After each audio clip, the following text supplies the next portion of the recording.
You're listening to the Common Descent Podcast.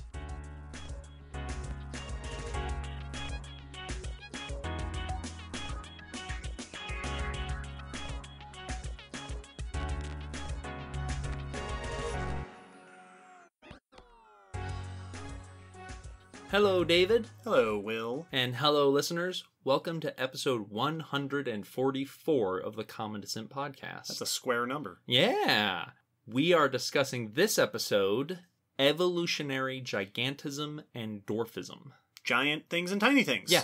Big thing. When things get unusually big and when things get notably small. In evolution. In evolution. So we're not talking about individuals, where something in their birth caused them to grow differently. Right. Gigantism and dwarfism are also medical terms, which we will clear up later. Absolutely. This is talking about trends in evolution. When we see a group of life, typically animals, getting real big or getting surprisingly small. And when that happens, why it happens, how it happens in different groups. This is actually a very it's different for each aspect that you can look at this for. And there are a few major evolutionary trends that have been drawn from these observations that we will be discussing and kind of teasing apart a bit on how often does this actually hold up?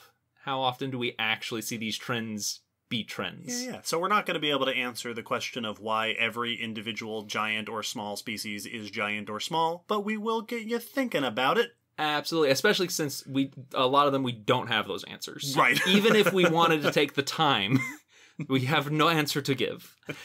So that's what we'll be focusing on. I'm super excited because this is a weird evolution, which is one of my favorite kind of topics. Yeah.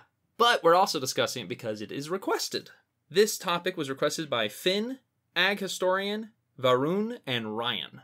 Thanks, everybody. Yeah, good topic discussions. And these people had requested various parts of what this episode will be covering, so... Yes, by your requests combined, yes, we have created an episode. But before we get into the episode, some quick announcements. As usual, our first announcement is that we have a Patreon. We sure do.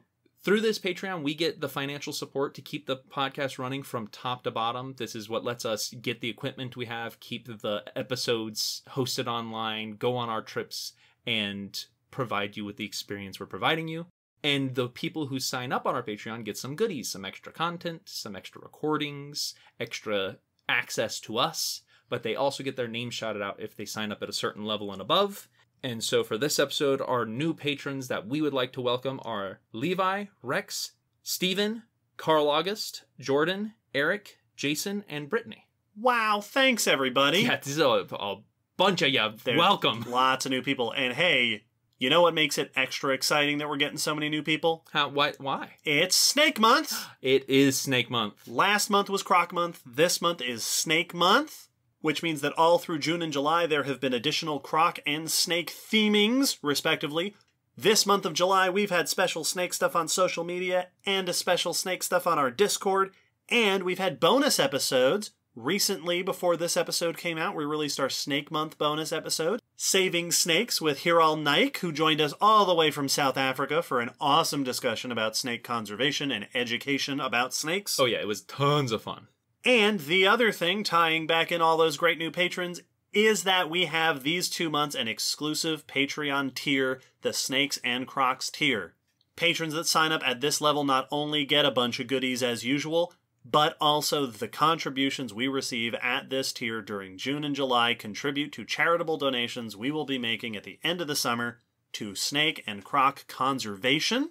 So a huge thanks to all of the people who have joined our Patreon and contributed to this so far. A huge thanks to those of you who are gonna do it before the month is up. By the time this episode comes out, there will be only 1 week left in Snake Month before the whole extravaganza is over. So if you haven't checked out all of our cool Croc and Snake Month content, if you haven't checked out that new Patreon tier, there is 1 week left to do it, because that tier and a bunch of the special content disappears at the end of July. Yep.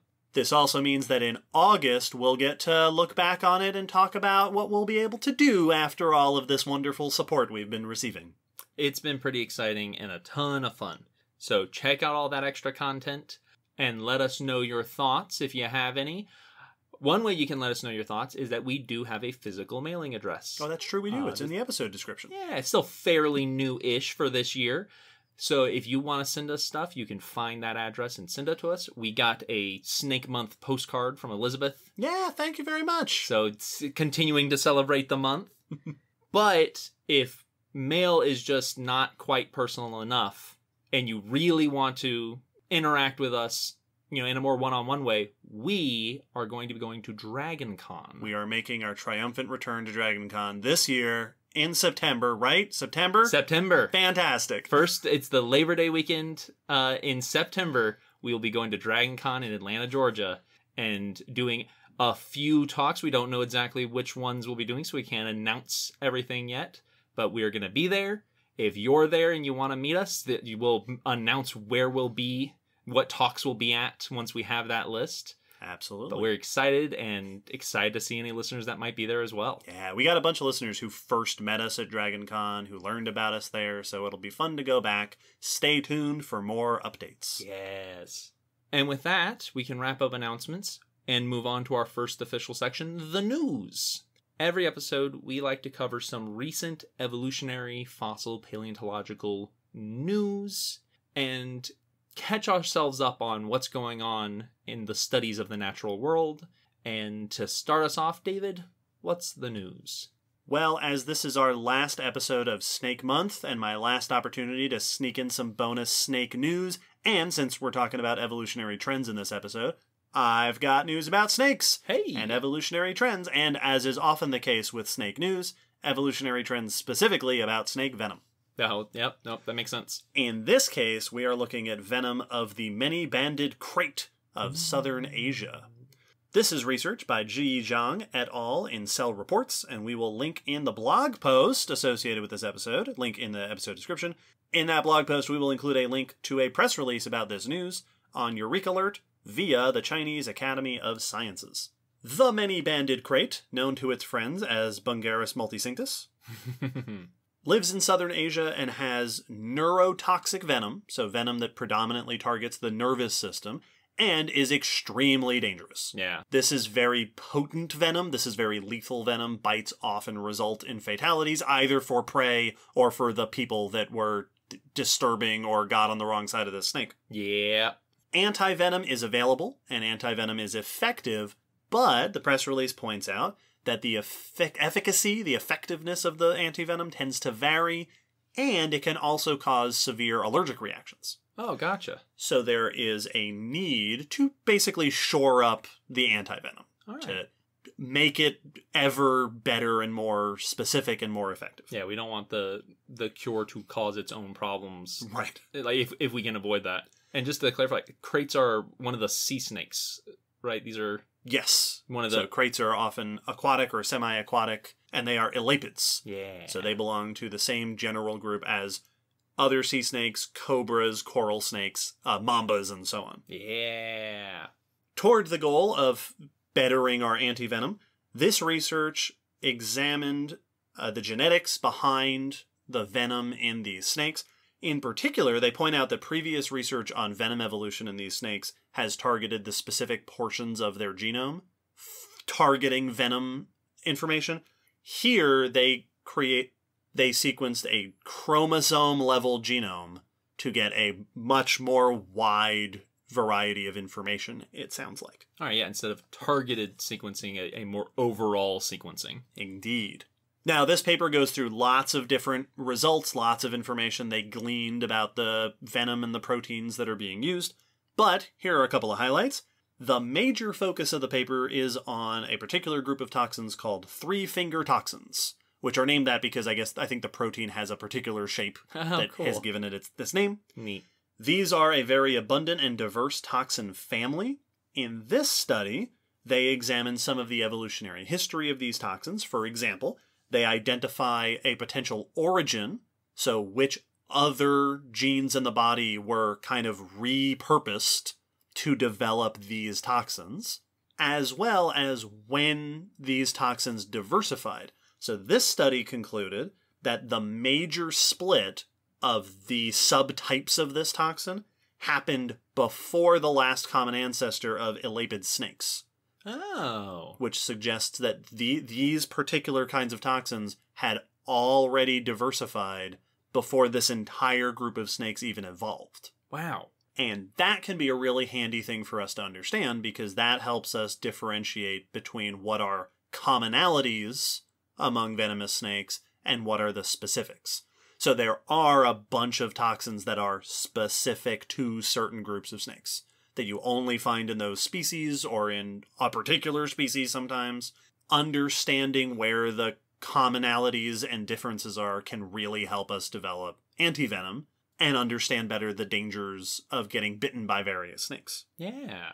The evolutionary history of toxins can also help us to understand why venoms end up the way that they do. So in this paper, they also discuss trends in diversity of toxins within snake species.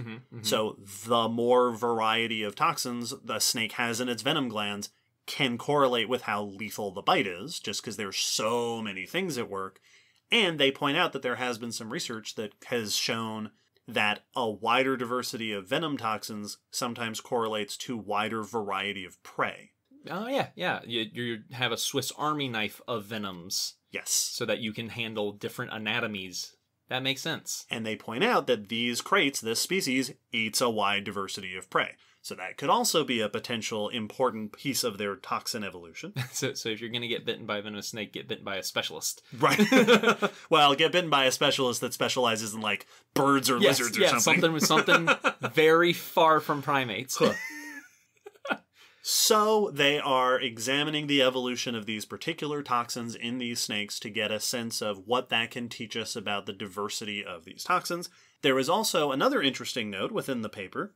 They hypothesized a particular resistance mechanism to the toxins. So one of the particular toxins that they studied, beta-bungarotoxin, which is named after the kraits, binds to specific proteins in the potassium channels in nerve cells, and in certain species, mutations to those particular proteins have been hypothesized to hinder the binding of those toxins, thus making them less effective against those species. So, based on what they observed about this toxin in this study, they're hypothesizing that these snakes might also have that similar feature. Now, it sounds like from reading through the paper, this still needs to be investigated further. But if that ends up being true, then these snakes might not only provide us with information about how the venoms act and what they're doing and how they attained their diversity evolutionarily, but also a built-in resistance mechanism, which might also be handy if we're developing serums to ward off the effects of envenomation. Makes sense. No, I mean, I think about that all the time with venomous animals and this is the silly version, but if you bite your tongue, what does your body do? Right. Or if you're cuddling with another of your species and accidentally get bitten. Yeah, exactly. Like if your venom gets into you, what does it do? Yeah. And in some, I always assume it's like, yeah, I assume you're immune. But then you get to these where it's like, listen, they've got a whole cocktail of chemicals that do all sorts of nasty stuff because they eat a bunch of different animals. It's like, does your body counteract all of those, or can it not? And in some snakes, there is resistance to their own venoms, but the mechanism of that resistance isn't always well understood. Yes. Like, why are you resistant to that? And that can be really handy for us to understand. That's awesome. It's the cause and the cure at the same time. Yeah. And that's an exciting concept, and it's a cool way to find it out. Yeah. And it ties into one of the topics that came up in our bonus Saving Snakes episode when we talked with Hiral, who pointed out that snakebite is now considered a neglected tropical disease. Yes. Which hopefully means that this kind of research will become more and more common, more and more available and able to be performed to help learning about the ways to counteract what is in many parts of the world a pretty common problem. Yes, that is a regular hazard and danger to many, many populations. Yeah. As we've pointed out many times, snakes are not malicious towards humans. Snakes would rather not have to bite a person. But if you live in a place where there's lots of people and lots of venomous snakes, that just raises the chance that bites are going to happen. And unfortunately, a lot of those places are places where we don't understand the local snakes or their venoms very well, or there aren't as many medical facilities available. So this kind of research can be really important. It'd be cool to see some major funding going toward research like this. Both because cool snakes, but also like, yeah, let's save some lives. Yes, absolutely. People and snake lives. Yes, exactly. Just lives in general. Let's educate about snakes and that they're not evil, but also let's save anyone they do end up biting because they got scared. Well, my first news is also about a genetic study. Oh. This one looking at trying to parse out where and potentially when, but mostly what group of wolves gave rise to domestic dogs. Okay. Yeah. I've become obsessed with this ever since we did the dog episode. So episode 94 was all about dogs. And incidentally, episode 27 was domestication, which gave me a whole new appreciation for that topic. It's so cool. Very cool subject. This is a topic that is still very much a mystery as to where exactly on our planet did dogs first arise? Where did we domesticate them? So this is a genetic study looking at ancient wolf DNA to try to help answer that question. This is research by Anders Bergstrom et al. In Nature, and the article is by Stephanie Pappas in Live Science. So first off, we know that dogs were domesticated from the gray wolf, Canis lupus, and that's where we got Canis familiaris, or sometimes you'll see it as Canis lupus familiaris. Right. Our best friend. Our best friend. This was the first domesticated animal that we have found any evidence of. That dogs were the first group we domesticated. What is not clear is where this happened, for sure when it happened, or even what group of people domesticated dogs. We're missing a lot of that very early info. We do have some, hard dates, like the earliest skeletal remains of dogs go back 14,000 years. And genetic estimates have that from 14 to maybe 40,000 for the very earliest, but most hover closer to that 14. I think 16 was what I saw most often when we did the episode.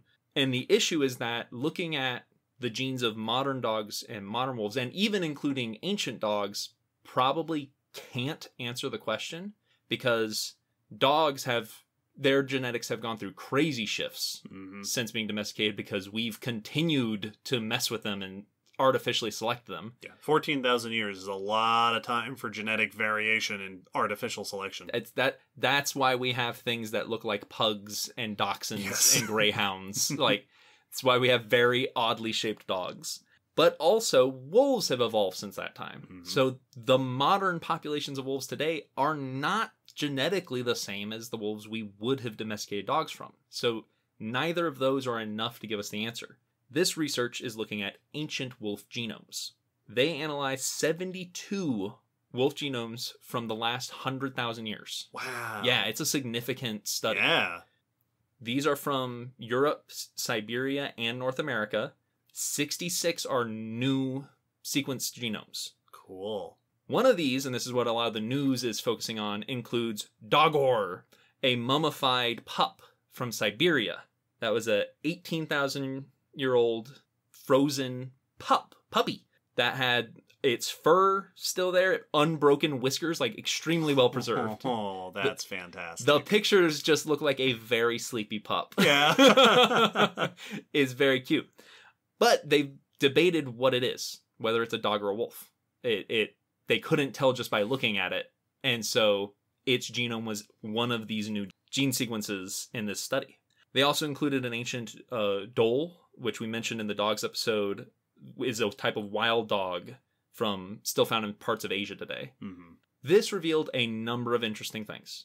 One, that wolves, we knew wolves were doing very well throughout the Ice Age. Unlike a lot of other large mammal groups, they went through the late Pleistocene pretty well. Yeah. A lot of mammal groups had trouble. Episode 25. Yep. What the genetics revealed is that they had a globally connected population.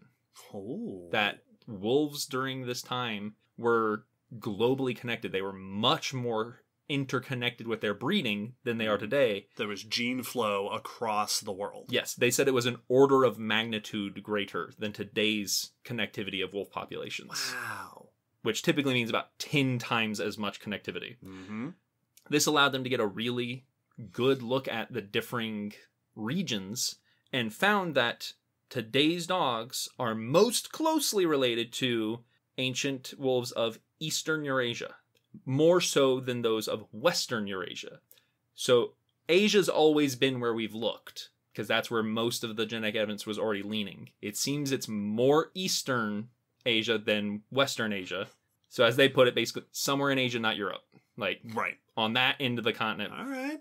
But so we're zooming in. We're enhancing. A little bit, but Asia's still real big. That's true. We're narrowing it down. They said that's about as much as we can say, is we're on the eastern-ish side, but we can't start giving you country names. They did find an interesting subset that dogs in the Near East and African areas, about half of their ancestral genome comes from a Western Eurasian source, and we don't know exactly what that source is. This could either mean 2 domestication events, which has been talked about many a time, or it could mean that dogs were domesticated in the East, and then when they traveled through the West, interbred with wolves in Western Eurasia and mixed that DNA into their genome. Right, and then that is where that particular region of dogs descended from. Exactly. I read a paper recently talking about domestic horses making their way to North America that pointed out that most modern American domestic horses trace their ancestry back to the Iberian Peninsula. Yes, yep. Because that is where this expansion of horses started. Yes. So they're finding some interesting trends. We're still not able to pinpoint specifically where it is. They were able to confirm that Dogor is a wolf. All right. Not a wolf puppy. Yeah, it is a wolf puppy. And that dogs did not come from where Dogor was. So Dogor is not connected to your modern puppies. The northeast Siberia where Dogor was found, the wolves there are not closely related to the oldest dogs we find. So, gotcha. So Dogor's adorableness is an ancestral shared feature. Yes, that is just a very cute wolf, unrelated to your dogs. One thing they were able to confirm, none of the wolf genomes they sequenced were a direct match for dog ancestry. None of those synced up, so none of the wolves they looked at were from a population that seems to be the one that gave rise to dogs. Which could mean that we just haven't found that population because there's tons of areas where we have not found wolves or DNA has not been collected. So it's just very likely we haven't stumbled upon it or done that work yet. But we at least have half of the continent. We know better and better where to look. Man, how cool would it be if we found an ancient wolf that was directly tied to dogs? That would be super cool. I'm just waiting. I'm just waiting for it. Keep going through that permafrost. Well, my second bit of news is about bugs. Much, much older than the things we've been talking about. But there is a giant twist in this story, following the theme of the episode. This is research by Yenja Fu et al. In Proceedings of the Royal Society B, and we will link in the blog post to an article in Live Science by Nicoletta Liness. The fossils in question in this study are ancient water boatmen. Oh, yeah. So water boatmen are aquatic insects that have oar-like legs, like their back legs are paddles, and they swim around. This particular ancient species is Carataviella popovi from the mid to late Jurassic, 163 or so million years ago, from the Haifango Formation in northeastern China. Studies of insects are always very exciting because we just don't get that many insect fossils under typical conditions, as we discussed in episode 99. This study, they analyzed 160 fossilized examples of these water boatmen. Wow. Including 30 adult females with the feature that spurred the discussion, eggs on their legs. Ooh. Specifically, each of those females had a cluster of eggs on their middle left leg. Oh, wow. So these are insects, so they have 3 legs on either side. The middle left leg is where the eggs were. I wasn't expecting it to be asymmetrical. Neither were they. Weird. That is an important feature, and I'll talk about why in a second. The eggs themselves were arranged in 5 to 6 rows, with 6 to 7 eggs in each row.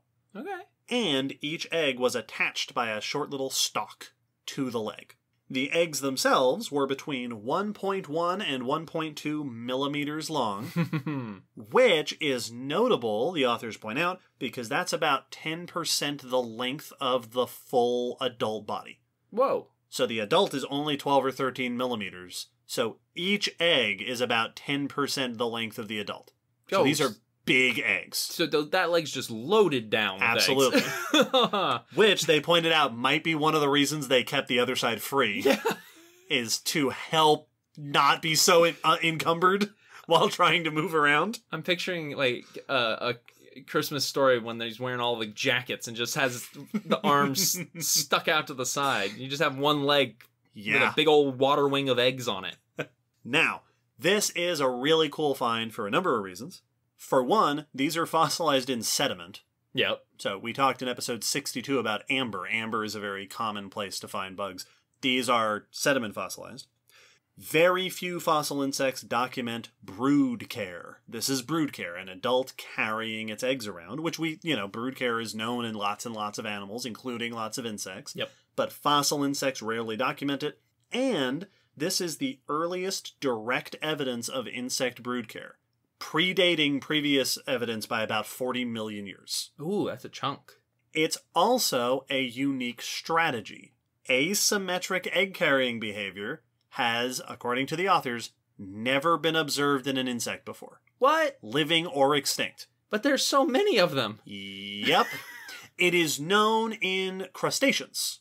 Oh, so there are other aquatic arthropods that do it. Oh. So maybe the aquatic aspect, because most insects are not aquatic. Yes. Insects tend not to like the water very much. Yeah, it's one of the weird things for how diverse they are, that they're not actually super abundant in the water and are just like wholly absent from marine habitats. Yes. So we've seen this in crustaceans, but we have never seen this before in an insect, which is super cool. Intriguing. It's also interesting to note because carrying your eggs around has a significant cost to it. This is a hard thing to do. The 2 points that they make is that, number one, it creates reduced mobility. Right? That leg is being used. And also, I love the way they put it, increased conspicuousness. Yeah. That if I want to eat an insect, that one with all the bulges on it. Yeah, the one that is extra insect now. And they also wonder if this particular habit might be related to the size of the eggs. So, the eggs are big. And big eggs means a different circumstance. Mainly, big eggs are increased conspicuousness. Yep. That they're easier to see. They're more nutritious. There's just more egg there. So they're often more in danger of being targeted by predators. But also, big eggs have more trouble receiving sufficient amounts of oxygen. Yes. So oxygen has to diffuse into the egg, and the bigger you are, the more has to go in there for the egg to be sufficiently aerated. And the less surface area you have compared to volume. Compared to the volume inside. Mm-hmm. So the authors point out that carrying the eggs around, despite the cost, the danger to the adult, could potentially be helping keep them safe, right? You're with the adult, so you're less likely to be eaten, and also keeps the eggs moving. Yes, exactly. Which aerates the eggs, right? It means you're moving, you have water flow, which helps increase oxygen. We see strategies similar to this in modern water boatmen. So they made the point that some species of modern water boatmen will lay their eggs in places with good water flow, including in the gills of crayfish. Because, there's always going to be water flow through there, because that's the point. So carrying your eggs around might help keep them aerated. They also pointed out that the stalks the eggs are on might also be part of this, because if it's on a little stalk, it can wiggle around. Yes, exactly. That helps. That means it is a bit more mobile, each individual egg. Yeah, it's the brood care makes total sense, especially if you've got big eggs that might be hard to hide. Like, you can't tuck these into little crevices as easily because they're massive. And the aeration makes sense. The asymmetrical is still super weird. Yeah. That's so... asymmetry in nature is always notable. Always a little off-putting. Yeah, because it is not the norm. It's not what you expect. Yeah, at least, like, we are On all the outside. not perfectly, yes, exactly. We are all not perfectly symmetrical, and our organs are asymmetrical, but it's very rare that you see an animal that's just like, nope, left arm. That's Right. that's where my evolution has leaned.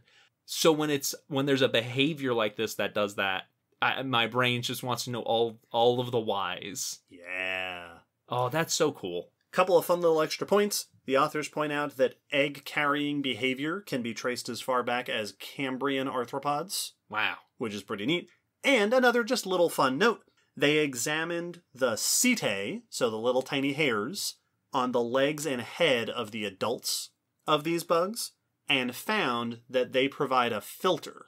So kind of like baleen on a whale, like a filtration system. And they measured the size of the spacing there and found that the size lined up extremely well with the eggs of fairy shrimp, which are also abundant in the same areas where these fossils are found.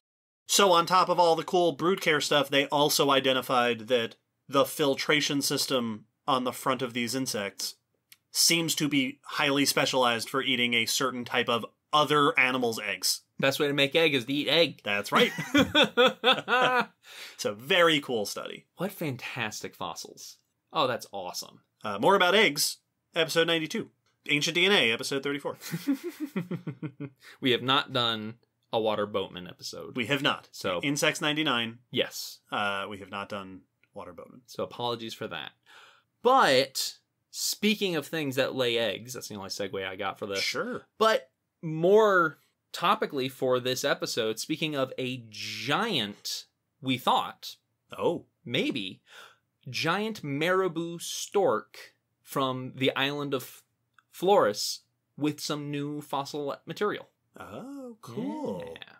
This is research by Annika Meyer et al. In the Royal Society of Open Science, and the article is by Riley Black in Nat Geo. So, Flores, an island near Indonesia, 60,000 years ago, tons of fossils have come from this island. It's come up in the news over and over again because there's been a notable number of evolutionarily dwarfized species. Yep. It also came up last episode because that is one of the places where you get Komodo dragons. It is indeed. So this is just an awesome island, top to bottom. Well, it's also where the so-called hobbit is from, Homo floresiensis, the ancient human species that is also thought to be a dwarfed species. Yeah, potentially seems to be smaller because they're on an island, which we'll talk about more this episode. We sure will. It also has a small proboscidean, stegodon, a small elephant cousin. Elephant. Episode 66. But they also had giant marabou storks. Now, remind me, because I don't have an image in my head, but I associate that the word marabou stork with awesome. Yes. These are super cool birds, These are and there's a couple of species today, but the one that is the marabou stork is an African species of stork that has those long scissor-like bills and the fleshy vulture head. Right. These birds are big, like 3-4 foot tall while standing, and are carrion storks. They eat carrion. They also will hunt small animals. Like that bill can do whatever it wants, right, to whoever it wants, because these are big, powerful birds.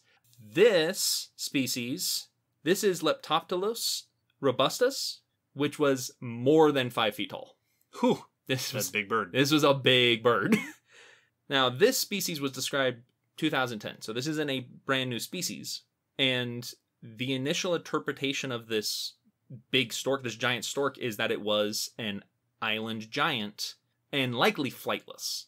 Right. Which often happens. Fewer predators, you can get bigger, fewer competition animals, you can eat lots of food, you don't need to fly, you can support a big body size, and so on. Exactly. That these storks got isolated on Flores and then lost flight, got real big. This study is looking at 21 new bones discovered for this species that give us anatomy we did not have originally. Ooh. These came from Lianghua Cave, and most importantly include wing bones, which we did not have beforehand. Excellent. And these wings don't seem to be from a flightless bird. Oh. This would have had about a 12-foot wingspan. Whoa! It seems to be fully flighted. The authors said this specimen is almost certainly capable of active flight. These look like wings, not used to be wings. Wow. So it wasn't being a small theropod. Yeah. It was being a small airplane. Exactly. And that is one of the big shifts. Originally, they thought that it was likely going after small prey walking around in the underbrush of the forests of the island. Now that it seems like it was flighted, it's probably more likely that it was acting as a scavenger like the marabou storks we see today and other giant marabou storks from the fossil record that seem to have anatomy for scavenging. Yeah. Well, we did discuss in episode 139 when we talked about vultures all the benefits of large body size for a lifestyle of scavenging. Absolutely. So this shifts how we look at it behaviorally. It also may give a connection as to why it went extinct. The big herbivore on the island that likely would have been a mainstay for a scavenger like this was Stegodon, the small proboscidean. And there were Stegodon bones found in the cave. So they said, which is a place that the stork likely wouldn't have gone if not enticed. Smelled something good. Yep. Followed its nose. Which would have been easier for it than most. Yeah, that's true. So it's likely that that was a main part of the diet for if this was a scavenging stork, that they would have been scavenging these carcasses of Stegodon. And when Stegodon went extinct, it's likely that had a negative effect. And it seems to be that when Stegodon went extinct, this stork went extinct. And that effectively the ecosystem collapsed. Mm-hmm. We don't get Komodo dragons there after that point. They survived elsewhere. Mm-hmm. So it may even give us insights into the extinction of this animal, but also revealing that it's flighted kind of overturns the idea that it's an island giant. Like, it's not likely that you got stuck on this island if you have 12 feet of wings. Like, right. You can go whatever island you want with that. So you're not likely stuck here, and that's why you got big. In fact, giant marabou storks were not common, but were much more broadly distributed in the fossil record than they are today. Today we have the marabou stork and two related species, when I looked them up real quick, that are not as big. But in the fossil record, there are actually a number of very large cousins of the marabou stork. The best known is Leptoptylos falconeri, which is the largest stork we've ever found in the fossil record. These reached 6'7" at the very biggest. Wow. This is a bird I'd have to look up to. Yeah, whoa, that is 2 meters. That is a straight 2 meters. Yes, that's a big bird. This makes it one of the tallest and heaviest flying birds in history, and its remains are found at sites in Africa and Eurasia. Robustus, the Flores stork, has a lot of anatomical similarities to falconeri, as well as a couple of other large marabou species, Titan from Java, and Luai from China, which suggests that it itself is not a giant, but just part of a group of giants. This is what we talked about last episode with Komodo dragons. Exactly. Where there has been research suggesting that they might not be island giant lizards. They were just part of a lineage of giant lizards, and these happen to be the ones that survived. Yes, which is... we're not saying, no, it's not giant. No, that's giant. Right. No matter how you measure it, that's a giant bird. This species in this island is not unique among its lineage for being giant. Exactly. And it doesn't seem to be giant because it's on an island. Yes. So the reasons and the history for the giantism is what seems to have shifted. Very cool. Which is a perfect segue to our main topic. Sure is. Well done. Way to go, Annika. Right? We paid her to publish this study right now. Can you just hold those bones off for a little bit longer?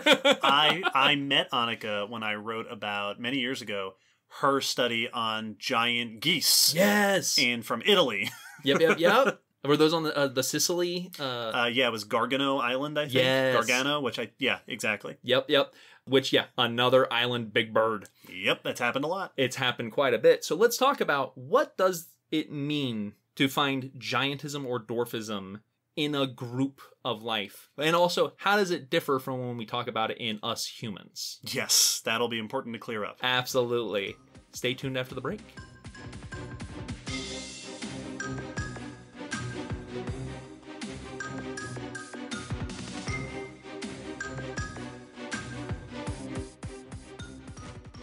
The terms gigantism and dwarfism are very common within evolutionary biology. Yeah, we've used them. Yep. But they are also common in our everyday language, in the human sense, because these are... medical terminology. In medical terminology, because these are medical conditions as well for us humans, while also being used for evolutionary situations for life in general. Right. And the medical version is not what this episode is about. No, these are two different uses of these terms. So quickly, let's define what these medical terms mean so that we can differentiate and be clear. When it comes to medical gigantism or medical dwarfism, these are conditions that happen to an individual during development. While they're growing, something either increases their growth rate or hinders it. There's a bunch of different things that can cause this in individuals. Mm-hmm. It can be genetic. It can be situational, that something happened just during the development. There are tumors that can grow in the pituitary gland that cause an increase in growth hormone that can cause gigantism. Other genetic conditions can cause a lower amount of growth hormone, which can cause people to grow less. Mm-hmm. Both of these are medically studied conditions that have been documented for throughout human history, and therefore also deal with individuals. So there are different feelings around the terms. Dwarfism is not always the preferred term. Right. Some people prefer short stature or little people instead of dwarf or dwarfism for this condition. And generally, gigantism is anyone who's having an increase in growth hormone. The record was Robert Wadlow, who is 8 foot tall, 11 inches, almost 9 feet tall. Which is pretty big for a person. It's the tallest person who's ever lived so far, while dwarfism is typically cut off at anyone who is, as an adult, under 4 feet 10 inches. Gotcha. So that's kind of the range. It's anything between is usually not between Robert Wadlow, but above that 4 feet 10 inches and without a growth hormone increase is average range of heights. Right. Is not considered to have one of these conditions. Yes. So this is not just someone who happens to be short because they're a short family. Mm-hmm. There is some medical condition. In evolution, we call this phyletic gigantism and phyletic dwarfism. Right. Or if you prefer, evolutionary gigantism and dwarfism. Exactly. Which is what we'll put in the title because it's more understandable. Yes. Phyletic is what you will see in most studies and papers and conversations scientifically about it. I think that's also what the Wikipedia article's title is. Absolutely. So that just means evolutionary situations where life is getting big or getting small. Right. Species, populations over generational time. Because we can see the same sort of developmental anomalies happen in other animals, where they can also develop and be particularly small or grow larger than expected. But that's not phyletic. That's, once again, a developmental medical situation. Right. We will be discussing evolutionary trends where we see life get real big or get real small. Right, so if we think of examples from the world today, there are giants, like giant snakes like anacondas. Yes. That is a species, a lineage of life that has grown to large sizes, versus, are there pygmy crocs? Yeah, there are. There's dwarf crocs, dwarf caiman. There you go. Those are small species of crocodilians that are part of small lineages. And one of the reasons why we wanted to differentiate these two, number one, just to clear up the difference between the medical and the evolutionary terminology, but also because in the medical human sense, these are terms that refer to conditions that affect actual people. Yes, this is real life for many, many people on the planet. And are also sometimes stigmatized. Yes. Which is part of why we wanted to set that out ahead of time. We are talking about evolutionary trends. From here on out, we're not talking about humans at all. Yes. Now, when we talk about a group evolving to be large or small, this, as you said, can be a population. So it could be same species, but a population for one reason or another is a notably different size from the average sizes of the rest of that species. But you can also get species that among their group, this species is particularly big or small. Right. Last episode, we talked about Komodo dragons as being the giants among monitor lizards. Yeah, that species is just a step above all other monitor. No one else is like right next to it. It's just that species, which makes it a notable gigantism, phyletic gigantism species. Yeah. Gigantism and giantism are terms that you will see sort of interchangeably. Those are we might switch back and forth during the episode. It absolutely will happen. I kept having trouble when I was typing because I'd start out saying like sometimes I'll be like, yeah, these giants, and I'd be all right, gigantism. These gigants. Gigantisms. Giganotism. Yes, but you can also have lineages like a group where it is whales.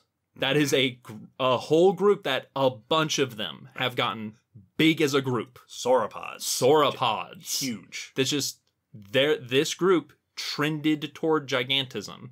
So this is studied heavily because the causes behind it aren't always the same. Why a group or species or population gets big or small can be very different depending on the current situation that it happens, the group, different groups react differently, and even sometimes the lifestyle they're living. A predator or an herbivore don't get big for the same reasons. Yeah, the reason whales are big and sauropods were big are different reasons. Yes. Also, there's a lot of variation in what counts as giant. Yeah, and that the definition behind what is giant, if the whole group's giant, should we still call them giants? Right. Like, Komodo dragons are giant lizards that are about the size of an average adult human being or an average adult wolf or thereabouts. So typically, it is always in reference to their relatives. Yes. So either if it's a population, their same species, or if it's a species, the rest of their family tree. Right. We mentioned a couple times in the past dwarf sauropods. Mm-hmm. So sauropods are the big long-necked, four-legged, long-tailed dinosaurs. The dwarf sauropod, the smallest sauropods, were still larger than most big herbivores on the land today. Exactly. So they were just tiny for sauropods. And that's that it is always relative to the rest of their group. Because it's a trend. Yes. If they've been that size the whole time forever, then there's not a trend in size difference. We're exploring when evolution trends towards a particular different size. Well, and it's why you won't ever see for phyletic giants and dwarfs a cutoff point, like we mentioned for humans, where if you're below this height, you won't see that because it's not that measurement that matters. It's what everything else is measured. Yes. With us humans, we know that number, so we can put a pretty solid, stagnant number that's not going to change. And we're going individual to individual, and it has medical implications and all sorts of other factors. With this case, it's just related to what is typically the size. It's the same reason that if I gave you a giant can of Coke, it still might just be the size of a really big sports water bottle. Right. It's not going to be too big for you to carry necessarily, but it's still going to be big for a can of Coke. Right. That's the concept we're dealing with here. A giant Dorito is not actually going to be all that big. No, I can still pick it up and eat it. Now, one of the big questions is why? That's always one of the first questions. Why get big or get small? What is the benefit to being particularly large or particularly small? There are a number of reasons why being big is quite good. Mm-hmm. Some of the ones you'll see listed for a large animal, the benefits to being larger is, first off, they seem to be more resilient to changes in ecosystem. These animals tend to do better shifting between habitats than a smaller one would, allowing them to move through ecosystems more efficiently and occupy a wider range of habitats. Yes, if you're bigger, you will naturally be able to have a wider territory. Mm-hmm. A day's walk for an elephant can be many miles, whereas a smaller animal cannot cover nearly as much space. Yes, and even if a mouse could travel the distance of an elephant, it probably would not fare as well in this new strange habitat as the elephant can, just by being bigger. Another benefit is that large animal bodies tend to be more stable in specifically homeostasis. Their temperature, their internal chemistry tends to be more regular and stable than a small one, which is going to heat up and lose heat much quicker. Right. We've mentioned before on the podcast this term gigantothermy, which refers to the fact that large bodies retain heat much more efficiently. In fact, they often have trouble losing heat, which means that it is less of a struggle for a large-bodied animal to keep warm. Yes. Another thing that's much easier if an animal has a big body versus a tiny body is you're less likely to be eaten. That's true. That's a big benefit, is they just grow out of being on the menu for many predators, because the lion can't take down an elephant easily, so it doesn't. Mm-hmm. Another sense is competition. Within a species, larger individuals very often have more success in mating. That we see that in many social species, where bulls or crocs or things where there is competition among males, the bigger male typically is the one who has better time breeding. Right. Being bigger means you can be flashier. Mm-hmm. It means you can be stronger. It means you can be more intimidating, all of which can help with reproductive success. Which can be a big driver toward getting as big as you can get. Mm-hmm. We also tend to see longer lifespans in large animals, that just longevity tends to increase with size. A mouse does not live as long as a whale does. It just tends to go that way, so they get more time on the planet the bigger they are. And this is one that I had forgotten about, but we mentioned this in the brains episode. 121. That larger brains come with larger bodies, which often can increase intelligence. Oh, yeah. Well, and actually on that note, we talked about this in episode 120, and I think a few others, that for many senses, larger organs are just better at it. So yes. Eyes. The bigger an eye is, the more light can get in. In many respects, good eyesight correlates with big eyes. Yes. So just physically increasing an animal's overall size also tends to increase the size of its sensing organs, its brain, even its cells, and which can have benefits to not having it. We talked about having particularly tiny cells with the fairy flies. Yes. And that comes with its own complications. Being big brings lots of advantages to the different species of life that have taken that route. Which then really makes you wonder, with all those benefits for being big, why would evolution favor being tiny? Absolutely. And the benefits there are mostly that, you're not big. Yep. So you don't have to deal with the downsides of being big, which is that being big takes lots of resources. So many resources. Which means typically you need a much wider range to live in. Lots of space, lots of food. Yep. They need more of everything. Those long lives are great, but it tends to slow down reproduction rates. Yes, which can slow down adaptation to change. Yep. It can also decrease population. That if something happens to an animal's population that is big, those animals aren't going to rebound as quickly. If there's only a couple thousand in that population as opposed to hundreds of thousands, you're going to be in more trouble. And then because they're not having many babies every year, that population is going to bounce back very slowly. Being small, you don't need much food. You don't need much space. They can make babies like crazy. Yep. And so there can be millions of them. Yep. Insects are great at this. A lot of rodents tend to be really good at this. So being small brings the advantages of less nutrient and space requirements. So the resources, the entry cost is much lower. Yes. And also, while being big can make an animal safer from predation, being small means an animal is more likely to be on the menu, but also has an easier time avoiding detection. The hiding spots for a small animal increase exponentially. Absolutely. As if you can hide underneath the bark of a dead underneath a single dead leaf. That's an amazing hiding ability. And it also opens up habitat space. So a small animal can't have quite as wide a range or territory. But if an animal needs to make a nest, for example, if an animal is the size of a fly or the size of a shrew, the options for nesting areas can be much more diverse. Yes. You can live your entire life in one tree or something like that. And you can also have a much higher density of species in an area of small animals versus big animals, just because there's not enough room for 200 species of elephant all within one area. And then sometimes the benefits or downsides can be conditional. So we've talked before, animals in the ocean, it tends to be beneficial to be large because that helps with temperature regulation and so on. If an animal lives in a cold environment, especially something like mammals, being large can help with staying warm.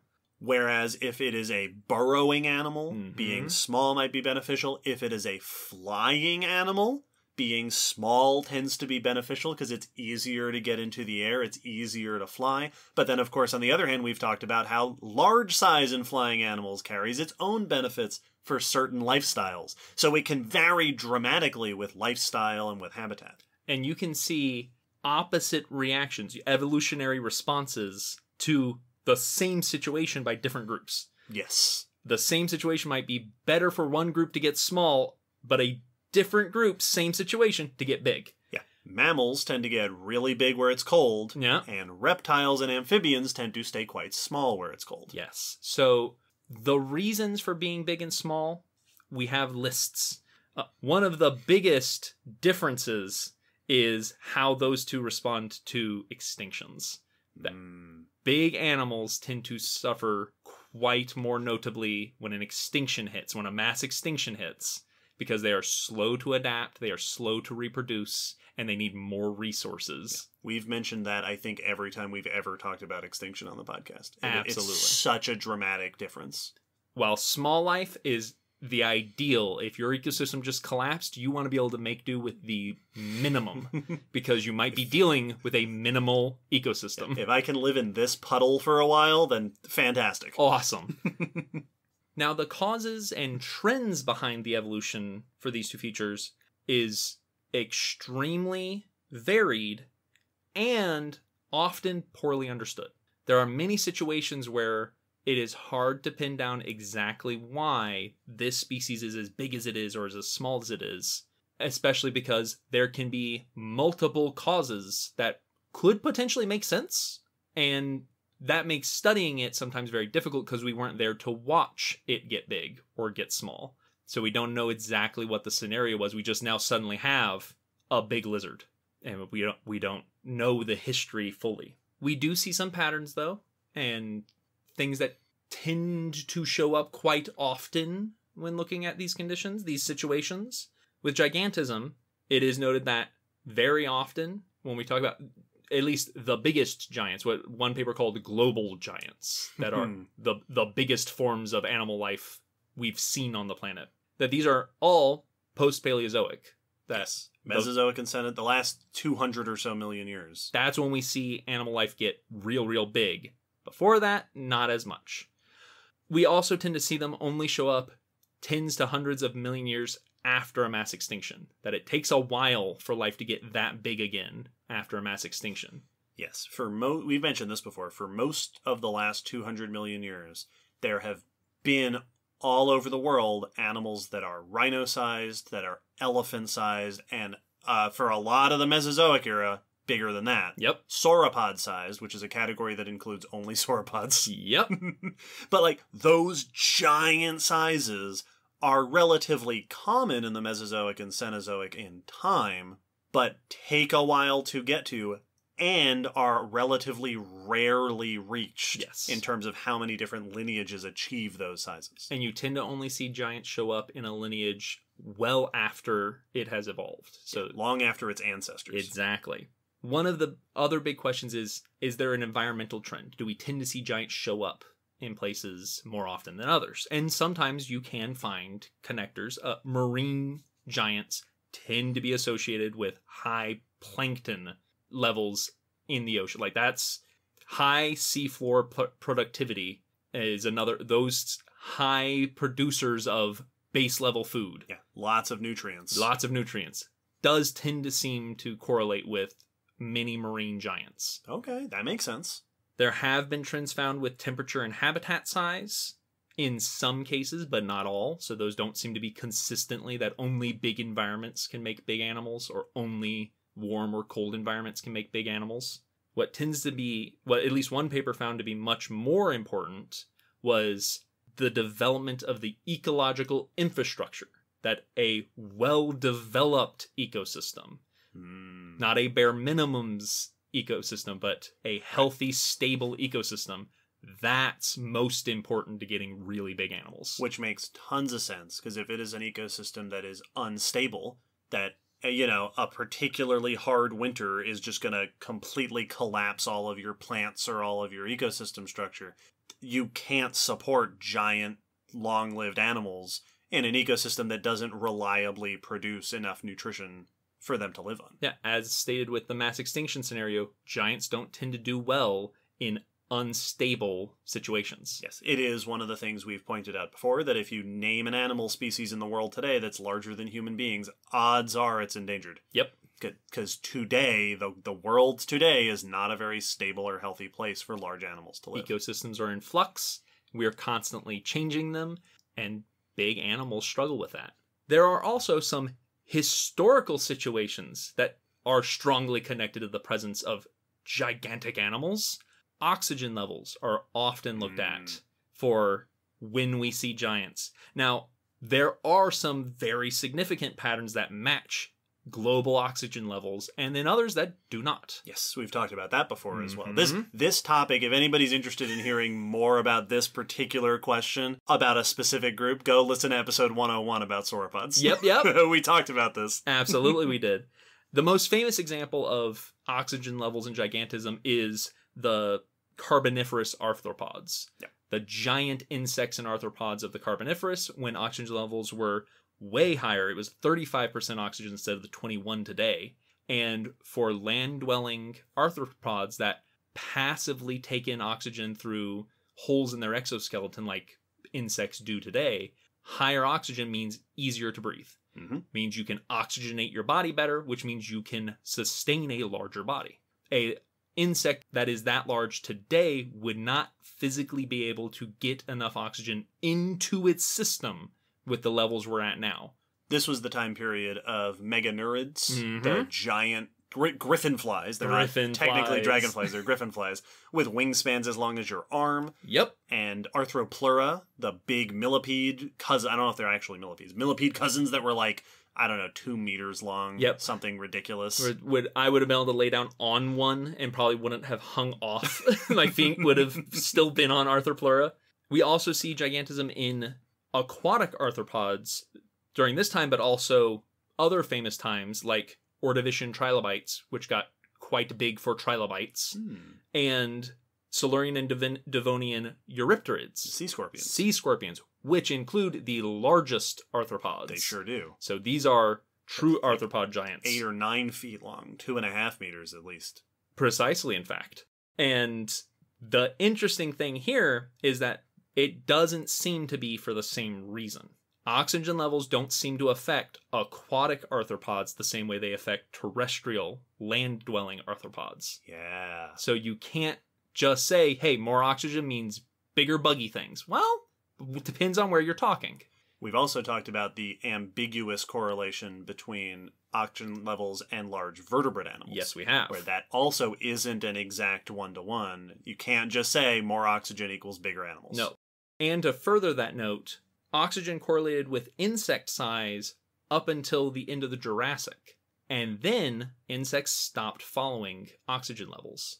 So even in insects, the famous ones for getting big because of oxygen levels, they only did that for a time. I think it was the first 140 million years of their evolution. They track with oxygen very, very well. Then we hit the end of the Jurassic and we see them level off, that they become much more constant in their size regardless of what oxygen is doing. As other factors are likely overriding that influence. Precisely. We see, in fact, size decrease in the early Cretaceous, even though O2 went up. And what we see correlate there is the evolution of birds. Yep, that doesn't surprise me. Yep, becoming very, very popular, very, very diverse and successful, and that it could be that predatory and competition pressures overwrote oxygen pressures. And in fact, we see the same again in the Cenozoic, that the size of insects goes down once more. And one paper at least noted that that could be blamed on either birds getting better at being birds or bats. Oh, yeah. That even with as much oxygen as they could want, it's not likely we'd see big insects today. Yeah, skies are getting crowded. Mm-hmm. So even if somehow we magically added all the oxygen we had back in the Carboniferous today, it's not likely giant insects would evolve because they haven't been following oxygen levels for the last over 66 million years. So there is no one answer trend typically when it comes to gigantism. We also see that it is sometimes difficult to determine what is required for an organism to be big. I think we talked about this in the sauropods episode, that a lot of sauropod features. You know, their column-like legs, their small heads, their that efficient respiratory system. Yeah, that a lot of sauropod feature, eusauropod, the sauropods that we typically are talking about, The big ones. were also considered to be biological requirements for the size they were at. Gigantic size, which was in many papers considered to be above 10 tons, that they didn't get above 10 tons until the Jurassic, and that's when we start seeing these features. But more recent findings have found sauropodomorphs from the Triassic that were around 10 tons that don't look like the eusauropods, that don't look like the big sauropods. They've got normal feet, and they've got a still relatively large head at least for a sauropod. Yep. Like, they look like early sauropods, but were massive. So it's even difficult to say, well, an animal's body can't get this big unless they have these features. Well, it seems that there are other things that can be important, allow them to get that big without looking like the biggest species. It is often so tempting for us to look at a particular group of giant animals and say, this one environmental feature. Yes. Or this one anatomical feature, that is what allowed them to do that. And basically every one of those doesn't hold up the way that we'd like it to. No. Being gigantic is a very complex feature. It affects everything about an animal, behavioral, and an anatomical, everything. And there are so many factors that lead into it. Absolutely. So while it may seem like, growing big, that should be a very easy thing You just to keep figure getting bigger. out. And like for us to understand of like, how Right. complicated it's getting big. Why is it getting big? How's it getting big? I am asking 2 questions. But the truth is, There are 17 answers. every group you look at, those 2 questions can have extremely different and contradictory answers. Mm-hmm. And this all ties into one of, I think, the most common misconceptions that comes up when talking about paleontology and ancient animals. And we've talked about this before, is this common perception that being ancient, being prehistoric, is correlated with being big. Yes, This that life was bigger back then. Yes, that things were just, everything used to be bigger during the prehistoric times, which isn't true. Mm-mm.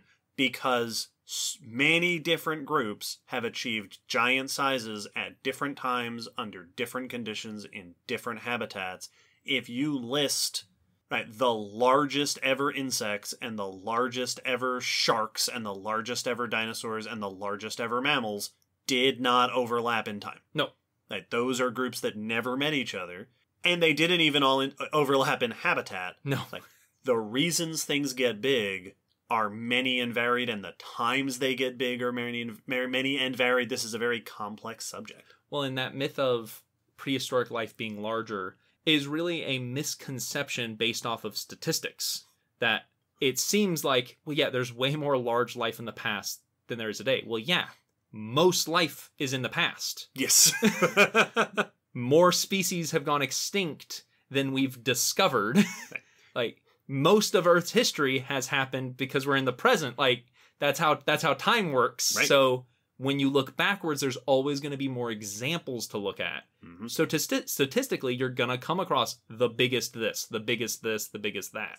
Also, large animals fossilize better. Yes, they do. So we are likely to know about them. Although, this is the point in this particular topic where it's always informative to point out that the largest animals of all time are alive today. Are here right now. Blue whales are the biggest things, as far as we know, biggest animals that have ever lived on the planet Earth. Notably so. We have those right now. Yeah. So that's one of our claim to fame. Also, the biggest seals, the elephant seals are the biggest seal that's ever lived. Yep. Horses are about as big as they've ever been. So there's a bunch. There's a bunch of big animals. And, as we were saying, we tend to see big later on, after extinctions, after a group has arose.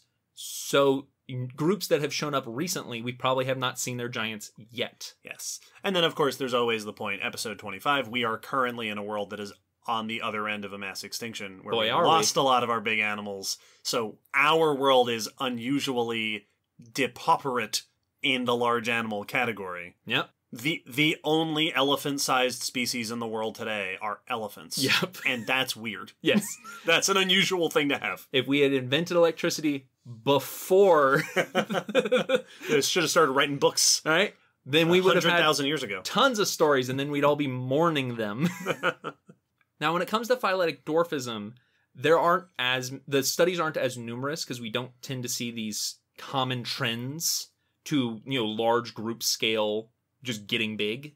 We don't tend to see that with getting small. This tends to seem to be more situational, that we see a situation prefer a smaller body that is more idealized for an animal that is smaller. So we see a population, group, species start evolving smaller bodies. The causes that can cause this are lack of resources. If for whatever reason the environment you're in cannot support a large body, or at least doesn't support it as well. Mm-hmm. Like maybe you could survive at the size of a horse, but you'd be way better if you're the size of a goat. Then goat-sized horses are likely what we would see evolve there if they can survive long enough to respond. There has been some support for lack of area, though that doesn't seem to be as regular as resources. Right. Smaller habitat could potentially be correlated with smaller species. Absolutely. I saw one note that said lack of predators, which is often attributed to getting big, because now you don't have to hide from predators, but that lack of predators could also just allow small species to thrive. Yes. So you could get a larger population of small species. Yeah. You don't have to get big to protect yourself. Yes. Yeah, now this species can be smaller and get away with it. We see tons of examples today of dwarf species, dwarf crocs. Yeah, there are pygmy chameleons, Mm-hmm. there are pygmy hippos, there are tons of dwarf or pygmy or miniature. The only miniature I can think of is miniature horses, which is not an example of phyletic evolution. No, we did that. We did that. But yes, many tiny species. Marmosets and tamarins I saw listed as particularly small primates. Oh, yeah. They are notably smaller than the average size for other primates. Yep. You mentioned earlier that in a previous episode we answered a Patron question where we talked about fairy flies, which are so small that it actually creates cellular problems for them. Yeah, that their cells can't have all the things a cell should have. Yes. Which is insane.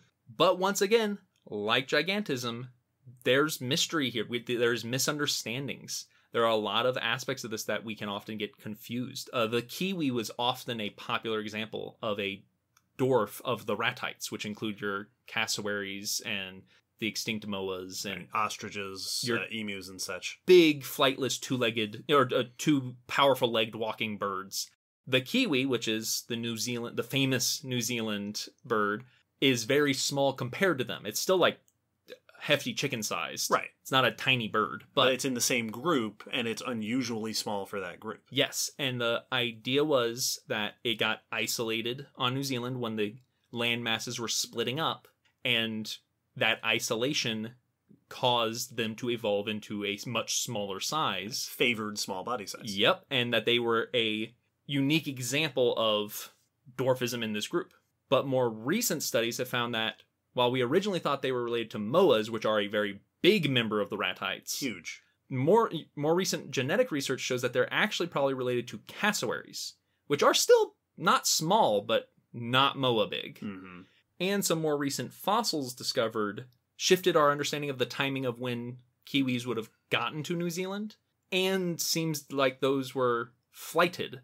So it's likely that kiwis might have had a flighted ancestor. And so we're not small because they got isolated on New Zealand, but we're small because they were flying. Right. And then lost flight when they got to New Zealand. So the reason for their small size might be completely different, and the way they got to where they are might be vastly different. Yes. This also came up in, again, the Monitors episode, last episode, where we were talking about how there has been debate as to whether or not Komodo dragons are giants because that species is unusual, or because they made it onto islands where the environment favored that size, or if they are just part of a lineage of giant lizards. Yes. That they're only unusual today because they're the only remaining species of that group, but that group has been giant for a long, long time. Those can be really hard to tease apart from each other. It's exactly what happened with the giant storks in the news. Yes, absolutely. In fact, I think I said it back then as well. We didn't record these on the same day, now you're seeing some behind the scenes. But that's how good this comparison is. We're very consistent. It's so nice we did it twice. But why an animal is the size it is and the history behind it can be very hard because very different scenarios could lead to the same kiwi. Mm-hmm. So it can be tricky. Now, one really interesting note when it comes to evolutionary, in this case, they typically, you'll see it called miniaturization, is mammal evolution. There have been multiple studies and hypotheses that attribute early mammals' success and origination and some of our main features as mammals to miniaturization, to the extremely small sizes that were the commonplace for early Mesozoic mammals. One is just the fact that there is a fossil gap between the Eucynodonts and the earliest mammals. Okay. And that the size difference is notable between the Eucynodonts before the gap and the itty-bitty mammals after. And so some people have suggested that maybe that was part of mammal evolution, was that they are a branch that got very small. So that could be a reason that we see mammals and not cynodonts after that. That there seems to be something that caused the mammals we see to be very small. That's really interesting because I've also seen the same thing suggested for birds. Yes. That the ancestors of birds, the early ancestors of birds, were not huge, but bigger than a lot of the earliest true birds. Yes. That in the early evolution of birds, episode 37, we see smaller and smaller body sizes, which then create the foundation for the diversity of birds as we know them. Exactly. Another cool thing on the miniaturization note for mammals is it's been attributed to how we got our fantastic ears. Oh. So mammal ears, which I'm sure we've mentioned before, but absolutely, mammal ears are unique among vertebrates in that we have extra inner ear bones that used to be part of the jaw joint. Yes, reptiles and mammalian ancestors have multiple bones that make up each side of the lower jaw. Yes. In mammals, in us, there's one bone on the left, one bone on the right, and those bones from the back have been reduced and some of them reformatted into these inner ear bones. But there's been a big mystery as to, okay, but how, because many of those backbones were acting as part of the joint of the jaw. Yes.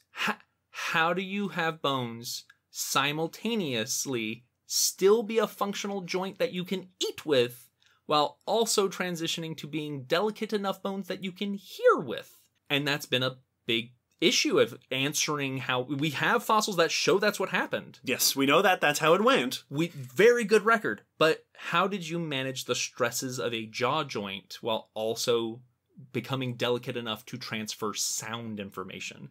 And a study that looked at the musculature and anatomy of the jaw, that seeing if maybe they shifted the muscles, found that the most effective feature for reducing joint stresses was size. That the smaller they got, the less joint stress was put on the jaw joint, and therefore would still allow them to have an effective bite. They often obviously lost bite pressure by getting small as well. Sure. But the stress went down faster than the bite pressure. Interesting. So that might have been part of what let them reformat those bones. Yes, exactly. That might have been why they were successfully able to evolve the ear bones we have now, is because they were tiny. Interesting. So being tiny has some very interesting effects on the evolution of a group. But most often you will see phyletic dwarfism come up in regards to islands. Absolutely. We've already mentioned them a number of times this episode. Yes, we've mentioned them this episode. We've mentioned them in many other episodes, most notably episode 4, yes, which was called Island Evolution, so, where we talked about this at length. Oh, yes. And so a lot of the great examples are in that episode, so absolutely go listen to it if you want lots of meaty examples of weird island life. Yep. Also, listen to episode 106 about Franz Napcha. Yes. One of the early paleontologists to study this effect in the fossil record. Precisely. The concept of the island rule, or Foster's rule, is that typically we tend to see large animals get small on islands, and small animals get bigger. The reason Foster originally gave was that small animals now lack predators, so they can become more relaxed in their size. They don't have to hide in the leaf litter, so they can become a little bit bigger. No danger. Well, big animals don't have enough resources on islands, so they must become smaller or die, starve to death. Since then, many other potential reasons, causes for this have been given. The fact that there's reduced species richness typically on islands, just less species, which typically also goes with less predators, in general can lower competition and predation pressures. That just, there's not as much competition either from being eaten or to get what you're eating, that islands are just a little bit lazier natural selection wise. There's not much of it.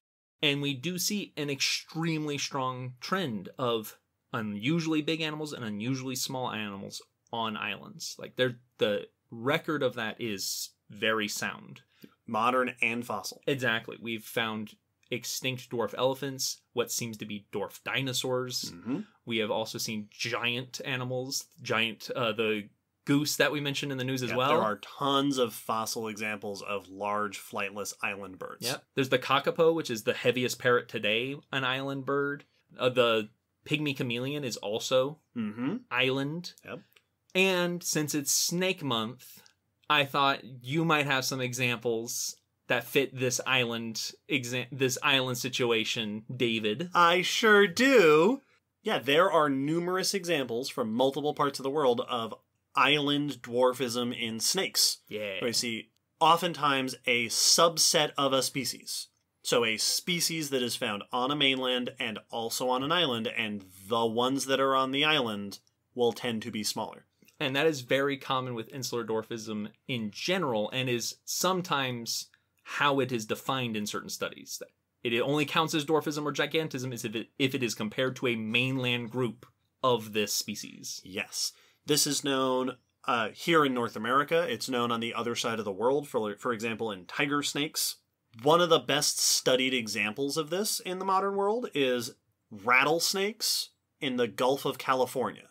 There are several islands with mainland rattlesnakes, at least a few different species of rattlesnakes that show dwarfism on islands. There is at least one example of a speckled rattlesnake population on a particular island that are bigger.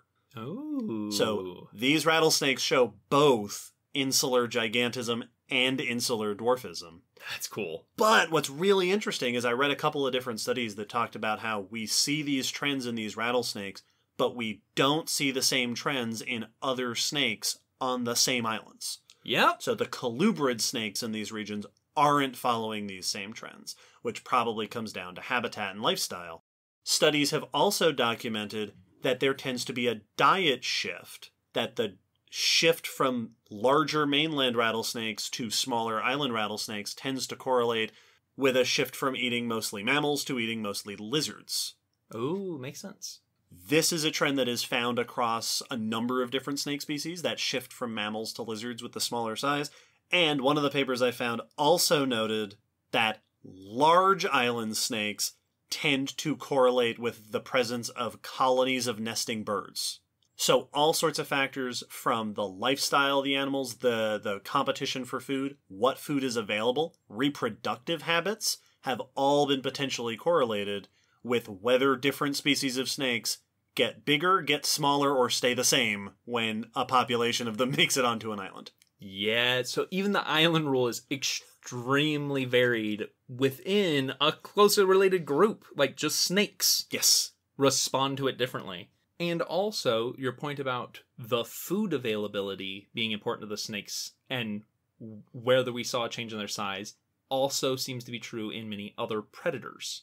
With mammals, we see very different trends in the island rule between herbivores and carnivores, that herbivores tend to respond most heavily. One of the biggest effects was competition, whether there are other herbivores. And one of the driving forces there could be that you're in a much smaller size now, a much smaller area.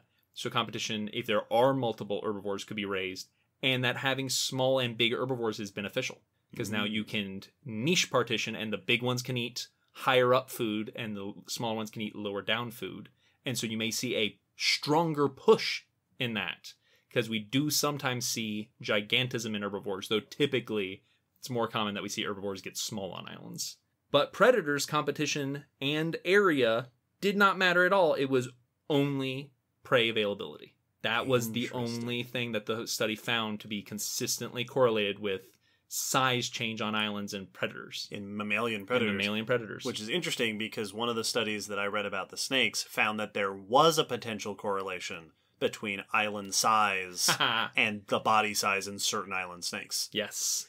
Which goes back to the point that it's going to be different in every case. Yeah, a endothermic warm-blooded mammal and a ectothermic cold-blooded snake are not going to react to the same environment the same way, even if they're both predators. And also, the potentially a difference between active hunting and ambush hunting. Yep. So who knows how many different lifestyle factors are part of this phenomenon. Absolutely. We also find some weird situations with, like, plants. Oh, yeah. There have been studies on how plants respond to islands. Are there island giants and dwarves among plants? Kinda. Okay. So it has been an idea that's been around for a while. Darwin noted that many island trees seem to be derived from continental herbaceous plants, and that they may have become more tree-like to compete for sun on the island. Gotcha. So they were more shrubby or bushy. Yes. On the mainland, and then they become trees on the islands. Exactly. So that could be considered island gigantism in plants. Sure. A study that looked at different dimensions of different parts of the plants did find correlation. It does seem that plant stature and leaf area follow the island rule, but the seed size does not. Oh. So not all aspects of the plant are changing the same way on islands. Gotcha. There are also some exceptions, not just situations where an animal doesn't change its size, but where they change it in the wrong direction. Where there are some large mammals that seem to have gotten bigger on islands. Kodiak bears were cited as an example. Oh, yeah. Yep. And an extinct krait deer that was larger on an island than the mainland cousins, as well as a few species of mammals that were small, mice and a little small marsupial that got smaller on an island. So this, along with just a lot of vagueness as to really how reliably often is this happening, has brought a lot of questioning onto the validity of the island rule. Right. Is this really a rule? Yeah, can we really say that the island rule or Foster's rule is a rule? Or is it just something that happens sometimes? Right. Sometimes life on an island tends to get much smaller or bigger than its mainland cousins. And so people have been debating this for the last 50 years since it was first proposed. Another point that many have made is that what large and small mean are not always properly defined. Yep. So what exactly do you mean by that? How much larger is large? Does it have to be outside of their potential size range on the mainland? Or does it just have to be at the upper end of it? Like, what do you mean they're larger?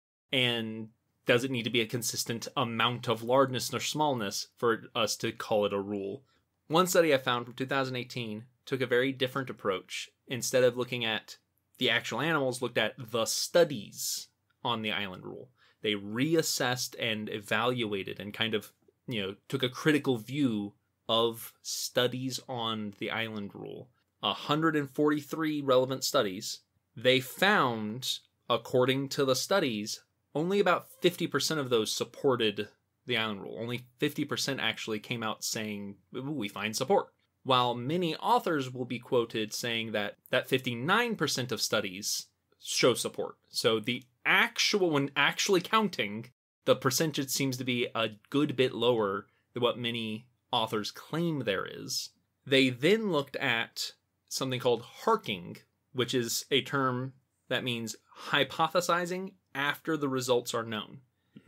Basically, adjusting or coming up with new hypotheses after the results come in. You go, oh, well, now that we see that, these new hypotheses all make sense. Right.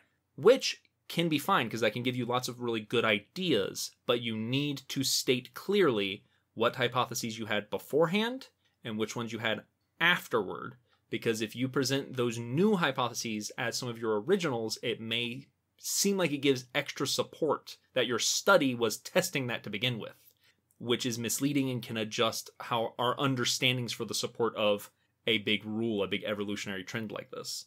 For the island rule in particular, if they are studying an animal not intending to look at the island rule and it doesn't follow it, they're probably not even going to think of the island rule. They're not going to say, and it does not follow the island rule. Right.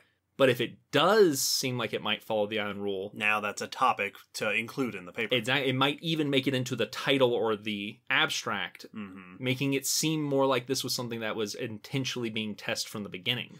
Right. So the term island rule is likely to come up more often in positive examples than in cases where it's just not there. Precisely. Like if you go searching for island rule, you're not going to find a bunch of non-existent or negative examples. Precisely.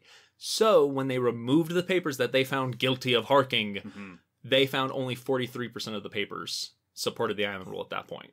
Interesting. So at this point, it looks like a majority of papers on it actually don't show significant support for it being a consistent, regular, evolutionary trend that we can really say is solid. Right. Now, this, of course, doesn't mean that it doesn't happen. No. Right. Of course it happens. We just listed a whole bunch of examples of it happening. See it happening. But how consistently it happens, is it like if you put this species on an island, you can expect this to happen? Exactly. Versus this might happen. Yeah, it's a thing we've seen happen on islands, or a thing that tends to happen on islands. And so it's been hotly debated. There are many out there who say it's not really a thing. It happens, but it's not really a thing that just is an island feature. Yeah. So that is still being discussed to this day. It's been discussed for the last 50 years, so it's nowhere near the end. That's fascinating always just to get insights into the science of how we do the science. Yes. And how we discuss and present things and what can lead us to misunderstand how common or how consistent something is. Also really interesting because now, dear listeners, you can go back and listen to episode 4 where we talked about island evolution and keep that caveat in mind. Absolutely. Because some of these studies that were cited in this episode we didn't have back then. No, if that was 2018, then that study did not exist when we recorded that episode. Yep. So things are changing. Things are changing. The times, they are changing. But this is also not the only trend when it comes to body sizes of animals. Not the only rule. Not the only rule. There are other rules that have been noted and stated for when we see things get big and small. And we will discuss those after the break.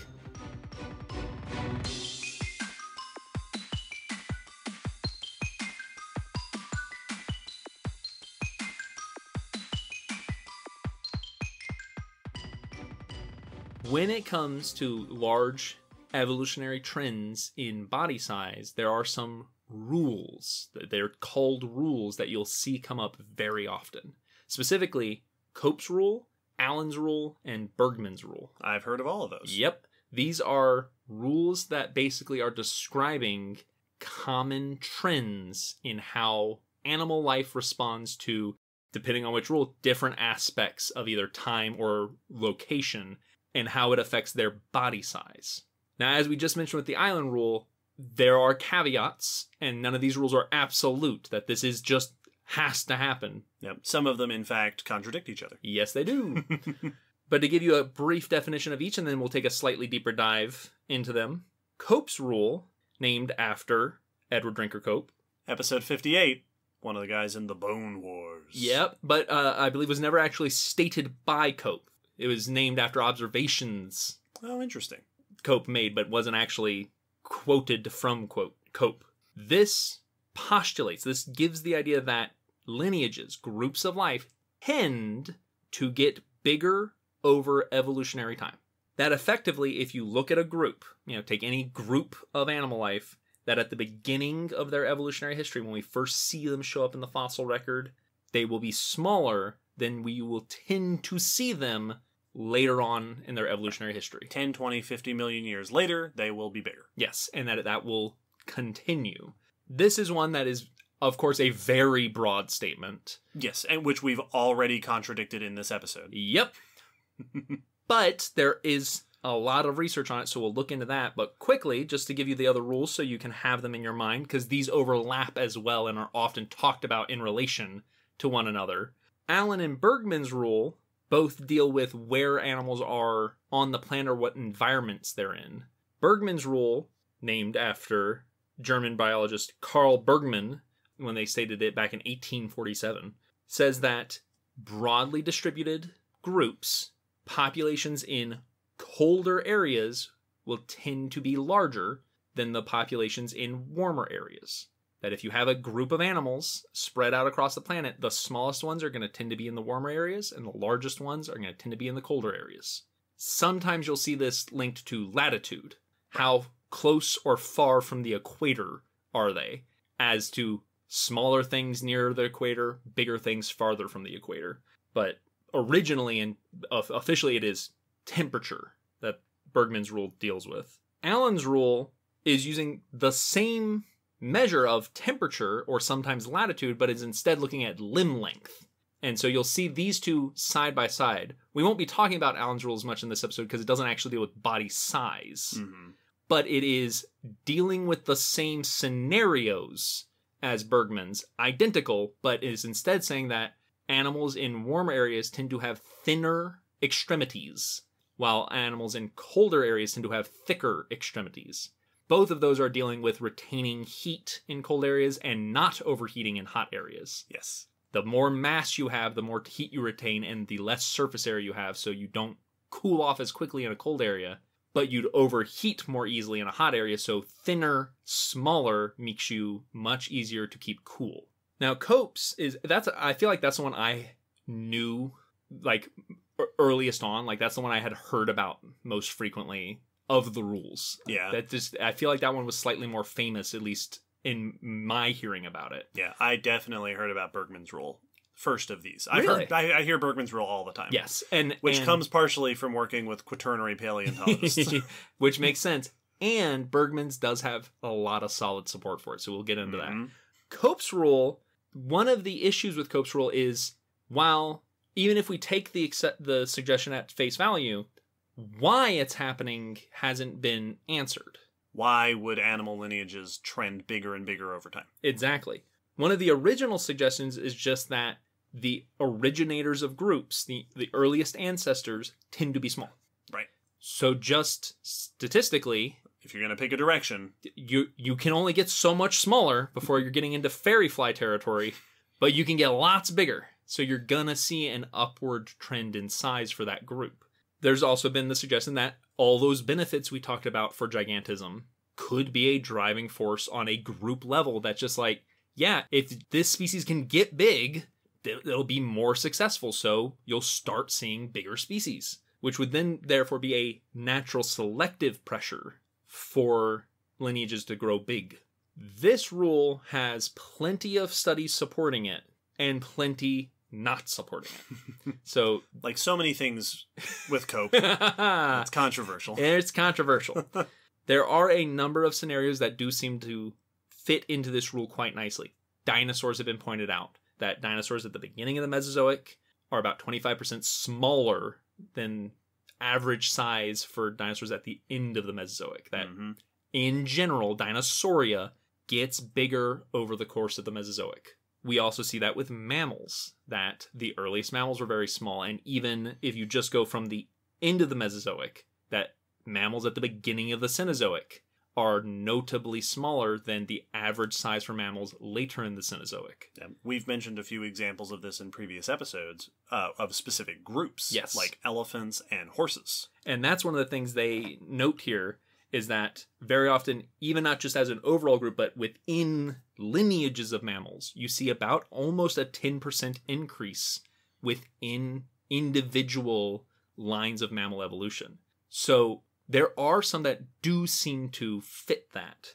There's even some contradictory ones that you wouldn't expect to fit, but do. Mesozoic birds also showed a general increase in size, even though flight would seem, like you were saying, to not necessarily trend with that. Yes, and even though they started out, it seems, by getting small, after that, you can see a trend in increase in size. Exactly. That's also true of pterosaurs. Pterosaurs got bigger and bigger over time. So we see lots of groups do this, but many have said, yes, that's happening, but if it is just that the originator was small, well, then that's not really an evolutionary trend.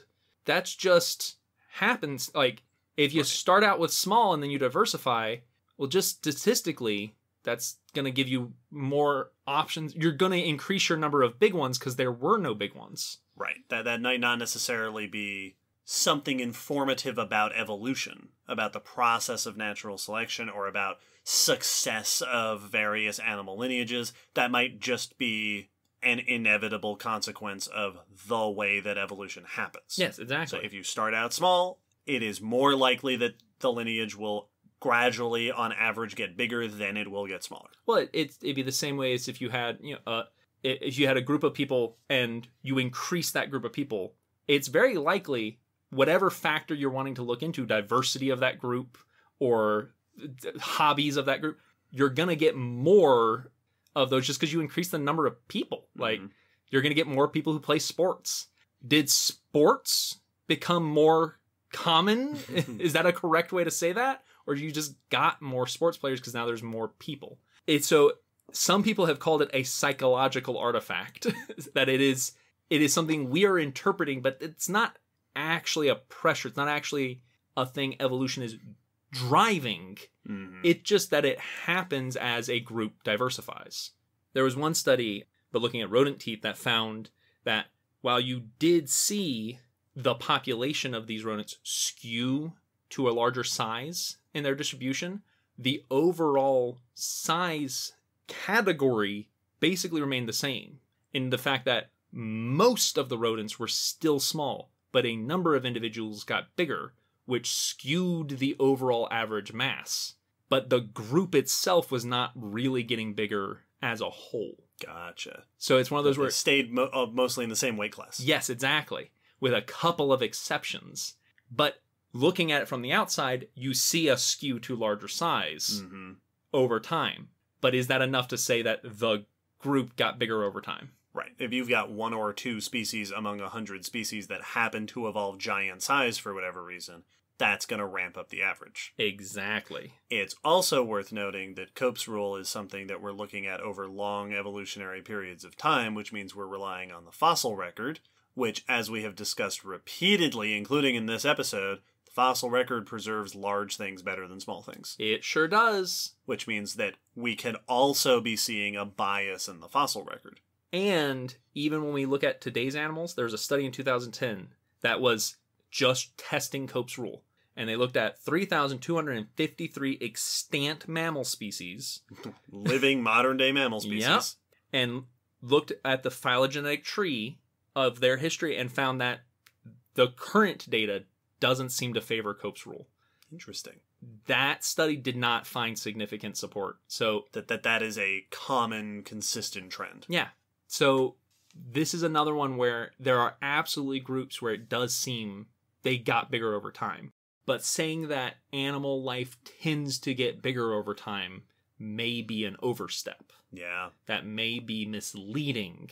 And that it kind of is almost the opposite, but a very similar feeling as life used to be bigger. Yes. That life will get bigger. I was just going to say, this episode has turned out to be so much of countering misconceptions. Like, not only like common misconceptions from just the average everyday person learning about stuff, but also scientific misconceptions in our history of studying these subjects. Absolutely. Something about giant-sized animals makes it easy to make overgeneralized statements. Yes, absolutely. That's precisely it.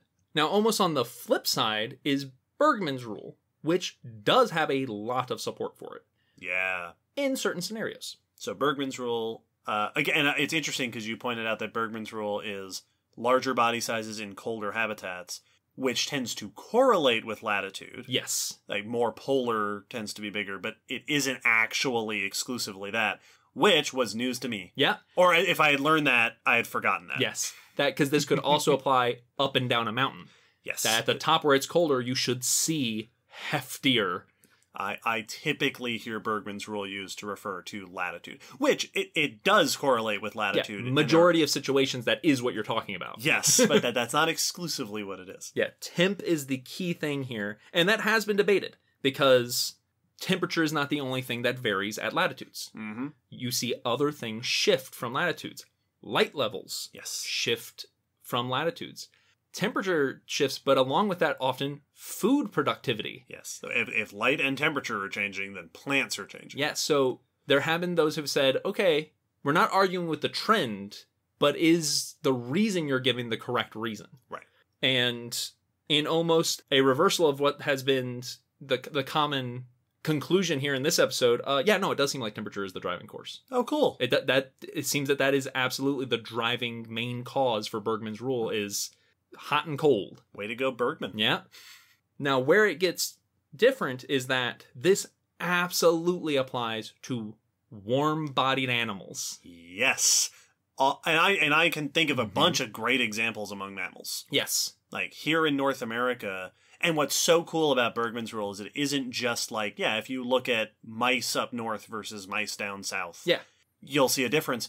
Also, species. Yes. White-tailed deer tend to be bigger up north than they are down south. Yeah. Foxes within a species will be bigger toward the north than they are toward the south. With increasing latitude, we are seeing this size shift. Well, you can even see in body masses of people. Individuals living at different temperatures will show, on average, a population. Allen's rule, I know, has been found with limb thickness to fit even with some human populations. Cool. So it's animal bodies react to temperature very well.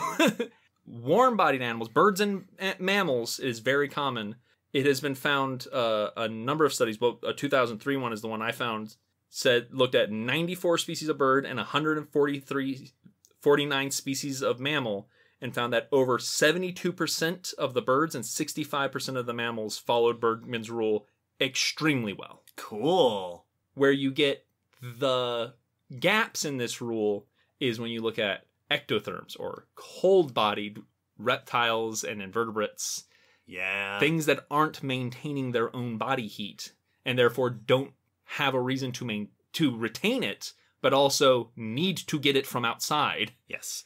Which, in reptiles, so again, to go back to snakes for Snake Month, although this is also true among all sorts of reptiles and amphibians, larger body sizes tend to be seen more in the tropics. Absolutely. Near the equator, which is also where you see more diversity, which might also be a factor in that where you have more diversity, you are simply more likely to see larger body sizes as well. Yes, once again, when you increase the numbers, you're more likely to get outliers that are especially big.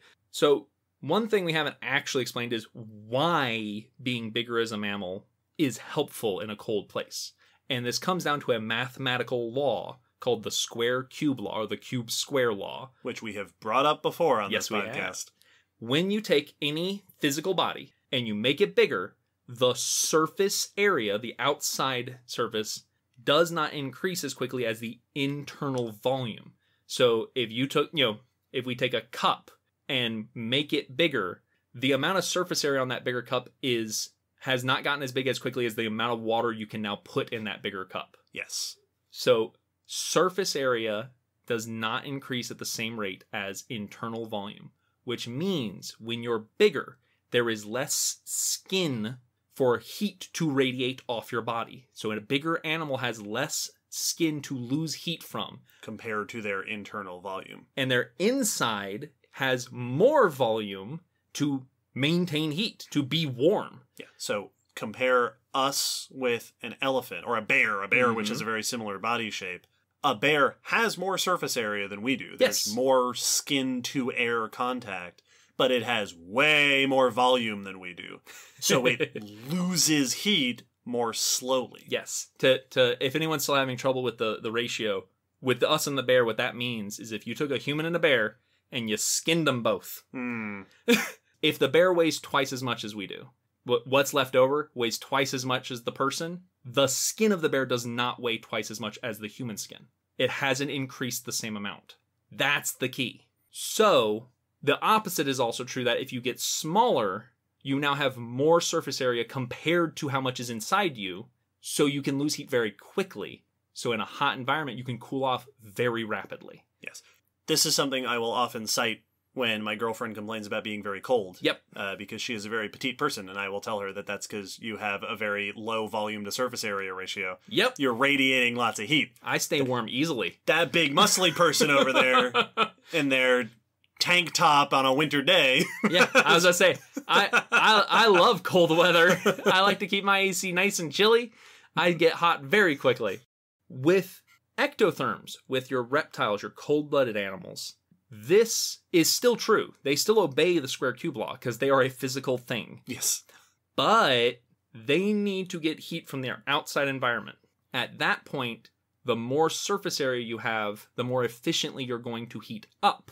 And the less surface area you have, the longer it will take you to heat up. So getting bigger where it's colder would actually be a detriment to warming up in the morning for a reptile. It would make it slower for them to be able to get the heat they need, and also slower for them to lose heat if they choose to, which is one argument that has been put in favor, that a big reptile is going to stay warm longer. Yes, you will retain heat longer, which has been pointed out to certain things like sea turtles are really good at retaining their heat. It's also something I've seen in discussions of parental care in certain snakes, in rattlesnakes. One of the things that has been observed is that baby rattlesnakes will cuddle up close to their mom. And one of the suggestions is that the mother being bigger retains heat longer. Yes. So the babies trying to stay warm are losing lots of heat from their tiny little bodies with lots of surface area. So they get real close to mom, who's retaining more heat with a larger body. Yeah, so there are reasons it could work for them to get bigger, but it also would hinder them warming up in these cold environments. So people have studied it and looked into, does it seem to fit? Some things seem maybe. It seems like egg size, it does seem to be true in many groups that you see bigger eggs the colder it gets. Okay. And smaller eggs the warmer it gets. But truly, some ectotherms seem like they follow Bergman's rule while others don't. And a couple of studies I saw that looked at one for turtles, one for lizards, specifically for Bergman's rule, said neither of them supported. And that seems to be more the trend in studies looking at Bergman's rule in cold-blooded. So it seems like Bergman's rule applies to warm-bodied animals for sure, like solidly. Yeah. And then every now and then you see other groups fit into it, but not as a rule for your reptiles and your invertebrates. Yeah. Which makes sense. It also makes sense that ectothermic, quote, cold-blooded animals would vary in whether or not they meet this, because ectothermic animals are extremely diverse. Yes. Like, warm-blooded animals are two lineages of animals. Yeah. Ectothermic animals is everything else, which you're bound to see lots of variation. I also wouldn't be surprised if there are other factors that are related to temperature, but not directly temperature. For example, just to name the one that comes to mind first, snow. I can only imagine snow is awful for ectothermic animals. Yeah, well, and also I don't like snow. Tiny animals. And tiny animals. If you're big, you can plow through a snowbank. If you're small, you need to burrow underneath it or not go through it. So if you're a snake, even if potentially you could be bigger and do okay farther north, there may be environmental factors. It's like, well, maintaining this low diversity and small size helps us hide from the snow better. And that's just an example off the top of my head. I'm not citing any empirical data to support. This is just me having a vendetta against snow. Well, and it's also a very good point that the drivers for warm-blooded animals might not be the same drivers for cold-blooded animals. Mm-hmm. A lot of cold-blooded animals go into torpor during the winter, where they shut down and they hide and they wait out the coldest part of the year, which is trickier to do if you're huge. Yes. Like, you can't hide underground as easily or under a log, so it might be easier to be a small reptile in cold places because you can wait out the cold. Not necessarily that you're handling the cold better, but you can hide from it, like hiding from the snow. So there's other reasons that you might see a reversal, or even when ectotherms do fit it, they might not be doing it just for the temperature. There might be other causes. Precisely. There's also the fact that if global temperatures change, Bergman's rule should still apply. Yeah. And with our warming world right now, we are seeing that, a number of animals are just getting smaller generally, globally. Mm-hmm. We also talked about this in episode 103 about the Paleocene-Eocene thermal maximum, where we saw that global temperatures rose relatively quickly, not like modern day quickly, but for Earth normally. It was cute back then. Relatively relatively quickly, and we saw a lot of diminished sizes in especially mammal species. Absolutely. It's famously noted in horses. 2 recent studies in 2019 and 21 looked at North American migratory birds and Amazonian birds, respectively. Both were long-term studies. They may have been related to the same gathering of data, but 4 decades of info in these 2 populations of birds. The North American looking at 70,716 individuals from 52 different species. Wow.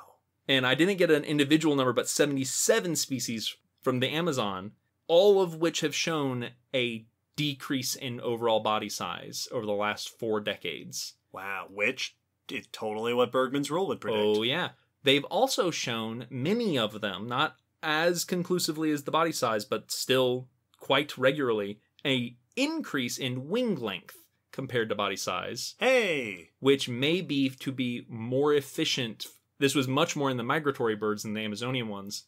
If your body size is decreased, your energy consumption for migrating has increased because you're smaller. It's more distance compared to you, so longer wings will continue their ability to migrate. Yeah, bigger body size in birds is better for long flights, for soaring, for staying up there.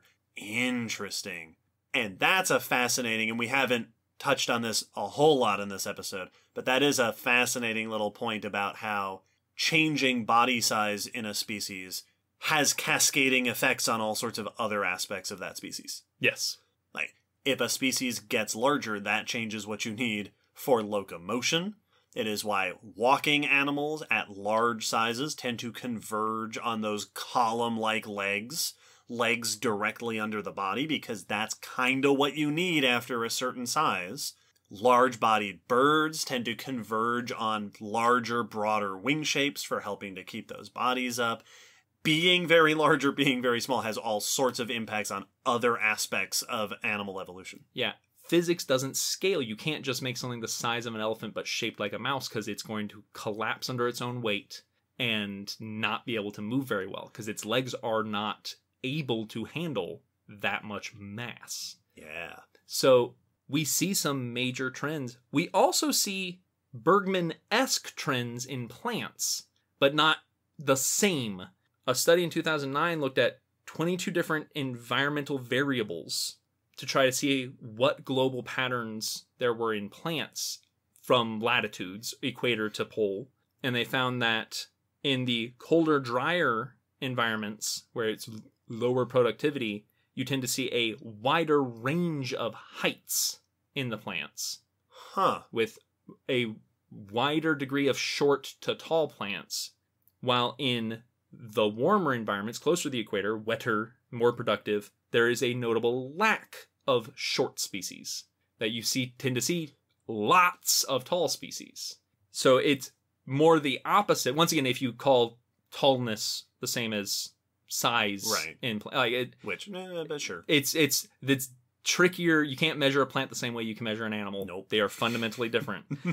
But there is a temperature and latitude change in the plant communities of plants that we see across the globe.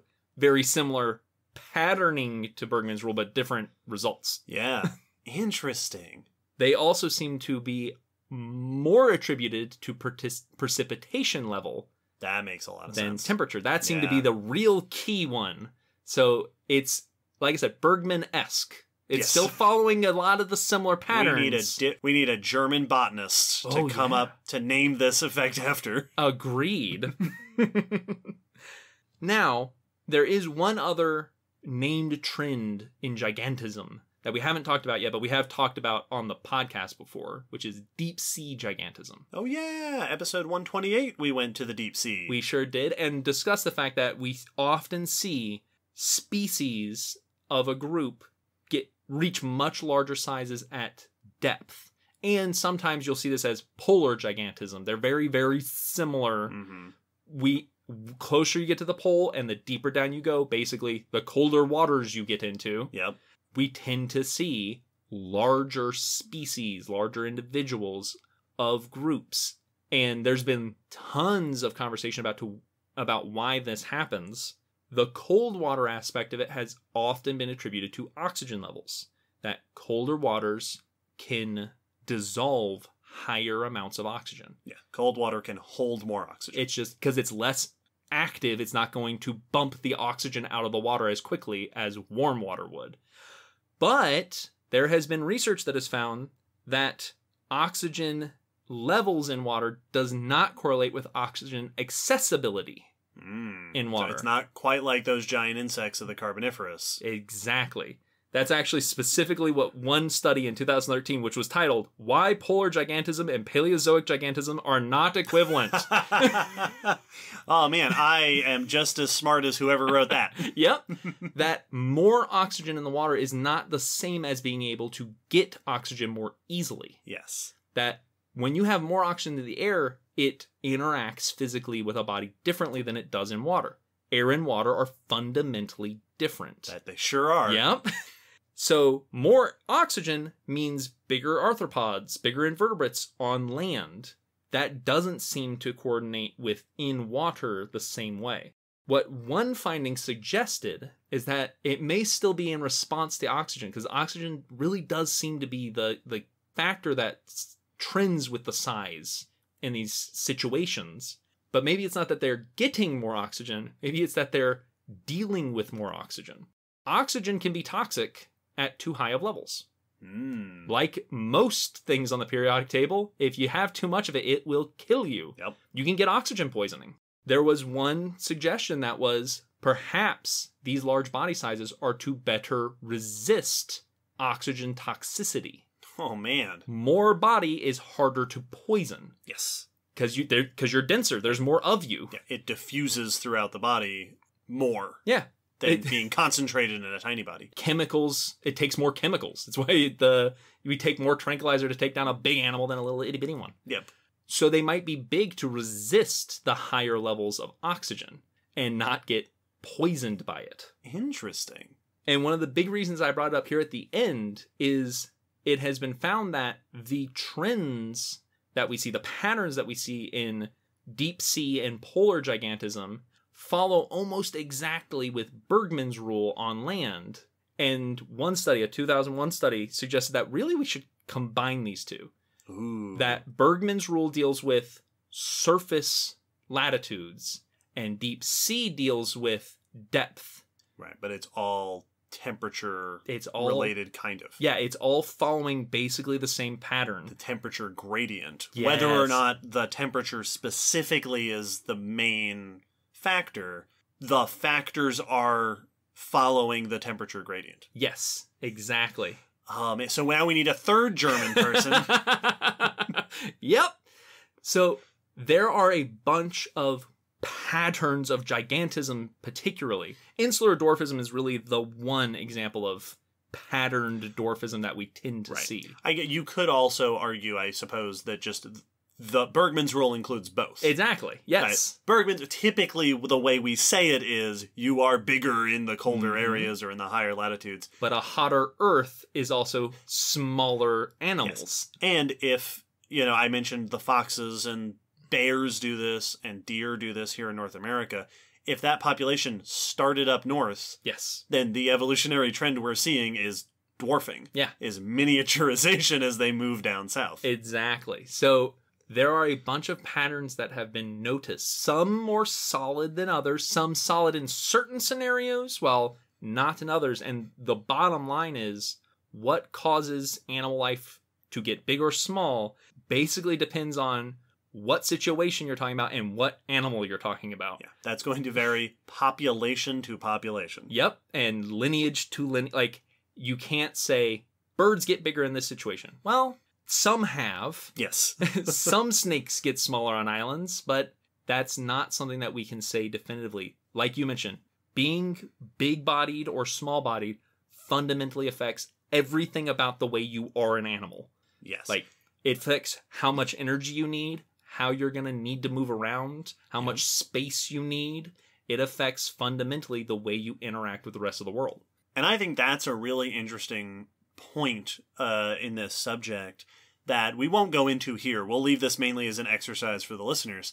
But thinking about how those changes in size affect everything else. Yes. We mentioned anatomy, food gathering. Mm-hmm. Giant-sized animals tend to have to focus on ways to very effectively and efficiently get lots and lots of food. Well, because once again, that square cube law, you got more guts. Yep, and you didn't get another head. No. You need to get way more food into the same mouth. So it affects locomotion, it affects feeding behavior, it affects reproductive behavior. Boy, does it. Right? Larger or smaller body size can affect, for one thing, how easy it is to find a mate, how easy it is to physically mate. Mm-hmm. We've talked with Laura, I don't remember if we've mentioned this on the podcast, but the phenomenon of large-bodied animals getting hurt during mating. Yep. Because a clumsy move while you're trying to stack two bodies against each other when you weigh 2 tons can be really dangerous. Yeah. It can also have a major impact on gestation and reproduction. It is not a coincidence that the longest gestation we know of for land animals in the modern day is also the largest land animals on that we have. It takes a long time to grow a baby elephant. Yes. Just everything about an animal's lifestyle. And just to sort of tie it all together, we've hinted at this, of course, throughout the episode, it also affects the way we study them. Yes, it does. Giant-sized animals are easier to study. And they're more charismatic. We tend to be charismatic. more fans of them. They get more funding. Mm-hmm. Everyone goes to see them at the zoo. Yes. They're easier to find. They're easier to track. They leave more fossils behind that are easier to identify. It is very rare, for example, over the last 100 years, that scientists have gone, hey, we discovered a new species of 1-ton animal. Yep. No, but we've discovered tons of new species of tiny, tiny, tiny little animals. Well, and I think of this often when, like, different animals are compared in how, good they are at something. And what will often get ignored, because a thing I noticed while taking notes is I found many lists of benefits of being big. Mm-hmm. I did not actually come across a written list of the benefits of being small. It's just the opposite. Yeah, we knew it because we've been studying it, but I did not find that written on any of the studies, which I think is ignoring the fact that, well, there's obviously huge benefits of being small because most life is small. Yes. In fact, most life is very small. Yeah. Like, the giants are the outliers. Mm-hmm. That is an oddity. Vast majority of life is extremely small. So obviously that's the beneficial way to be, because otherwise most of life probably wouldn't be doing it. Right. Like, it is an extremely successful. Most biomass on the planet is tiny. Most animal biomass is tiny animals. Mm-hmm. But we get stuck on looking at, why are those things big? How is that beneficial? And we forget that, well, obviously it's beneficial to be small because they're doing great. And I think that there's all sorts of reasons for that. One, that it's just always useful to point out is probably we focus so much on the benefits of being big for the same reason that we tend to focus so much on the benefits of being warm-blooded. Yep. Even though there's tons of great benefits to being cold-blooded, and that we focus on the benefits of, for example, being omnivorous. Yep. Even though there are tons of great benefits to being herbivorous or carnivorous, because we are, at the end of the day, extremely selfish. Oh, yeah. We are very self-centered, not like as individuals, although some of us, but like we experience the world through the filter of our own personal lifestyle and behavior, and our personal lifestyle behavior experience is that of humans. Yes. And we are warm-blooded. We are very big. Oh, yeah. We are quite large animals. Like, and even within this context of gigantism, we are one of the biggest primates. Oh, yeah. Like, we're not the biggest. No. But we are way up there. We are way bigger. Like, you have gorillas and orangutans and us at the top end, and then everything else, we are notably larger. Like, yes. Even a big chimpanzee, I'm obviously in a higher weight class than a big chimpanzee.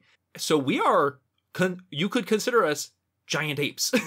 Like, or at least that apes are giant monkeys. yes, exactly. And we are among them. Yes, exactly. Like, yeah, we are big. We're big animals.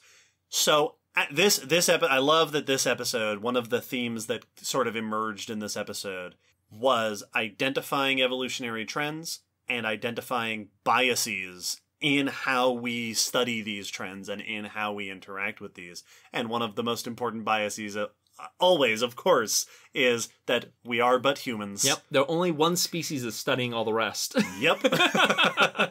It's, yeah. Imagine the conclusions that croc and snake scientists would come to. Yes. It can be very satisfying to say, here is the rule. Mm-hmm. But it is often a bit too broad of a brush, or at least we need to be careful. Mm-hmm. One study was talking about Cope's rule said, any study ascertaining support for Cope's rule must be very careful. Yeah. And that's basically the rule with all of these. If you're going to try to make a statement of what life does, you need to be very aware of potential biases and potential contradictions. Yes. That, I think, is a great scientific rule to keep in mind, except, of course, in the cases where it doesn't apply. Yes. Now that will end our conversation on gigantism and dwarfism in the evolutionary record, but we still have one section left, which is our patron question. Hey, we sure do. Every episode, we like to answer a question from one of our patrons, which, if you sign up on our Patreon at a certain level, you can send us these that we will answer on episode. Now, we had one that would have been perfect for this episode. Yes. Daria asked, are plants also affected by island dwarfism and gigantism? Perfect patron question for this episode. Great question, Daria. In fact, so good we already answered it. Yes, that was early. Rewind. Yep. Go listen to that. The answer is kind of a little bit. Some parts of the plant seem to. Kind of, sort of, maybe. But other parts, the seeds don't seem to care whether they're on an island. So we have another question. Yes. From Daria. This is the backup question. Daria asks, if we continue to live in a high carbon dioxide planet, what changes do you think humans might evolve? And at what point would we consider us a different species? And corollary to that, do you think we have already had some changes to our bodies due to increasing levels of carbon dioxide? Very good question. Very interesting concept. Fascinating. I picked this one because it goes very well with Bergman's rule on the warming planet, where that does not deal with having to breathe more CO2, but the more CO2 is part of what's causing the warming planet. Yes, those go hand in hand. You can't separate one from the other.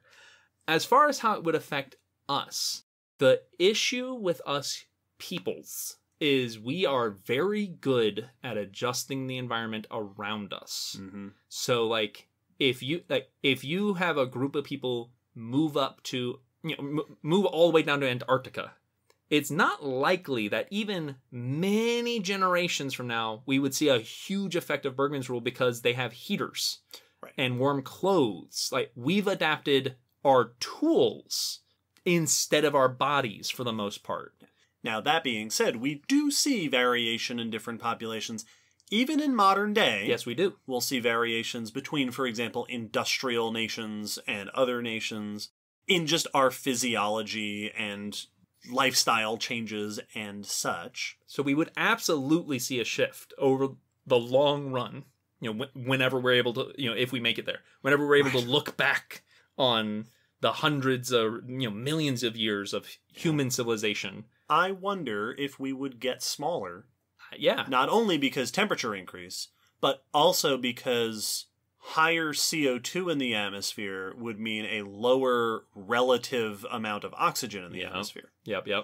And less oxygen could also impact body size, as we've discussed, or potentially other features of our physiology. Absolutely. And so that could definitely fall into it. Now, to my knowledge, most mammals have not seemed to trend with oxygen in their size. They never seem to sync up, at least in any of the studies I looked at. Makes sense. But absolutely temperature could have that effect. We could also see some effect on, how our lungs take up the air. Our blood takes up the air because our blood and lungs are very specialized, very adapted for the atmosphere we evolved in. But if that atmosphere changes, I wonder if we'd see differences in our blood chemistry, that Oh, yeah. it starts specializing to be like even more efficient at grabbing oxygen from this now denser CO2 atmosphere. Or, like you were saying about deep sea gigantism, perhaps we would develop features to help reduce the risk of having too much carbon dioxide. Yep. Because that's another one, that too much CO2 is poisonous for us and basically everything else. Yeah, that if we time traveled forward from now to this speculative future, the humans there might be breathing just fine, but we might pass out. Right. From over CO2 inhalation. Much more likely, I think, is that we would end up adapting indirectly. Yeah. So, for example, our technology will change. Yes. And that might have an impact. So if our technology has to change, let's say that increased CO2 and temperatures lead to changes in food availability. Right? Yep. Crops are going to react to that. If that changes what food is available, that might end up having an impact on our physiology down the line. Yes. If we're eating, for example, I don't know, less meat, right? If we take steps and reduce meat on purpose to reduce rising CO2 levels, or if it's just we have to, right? We have to change because of the way that livestock or crops are being affected. Change in diet might have an impact, and so on down the line. Yes.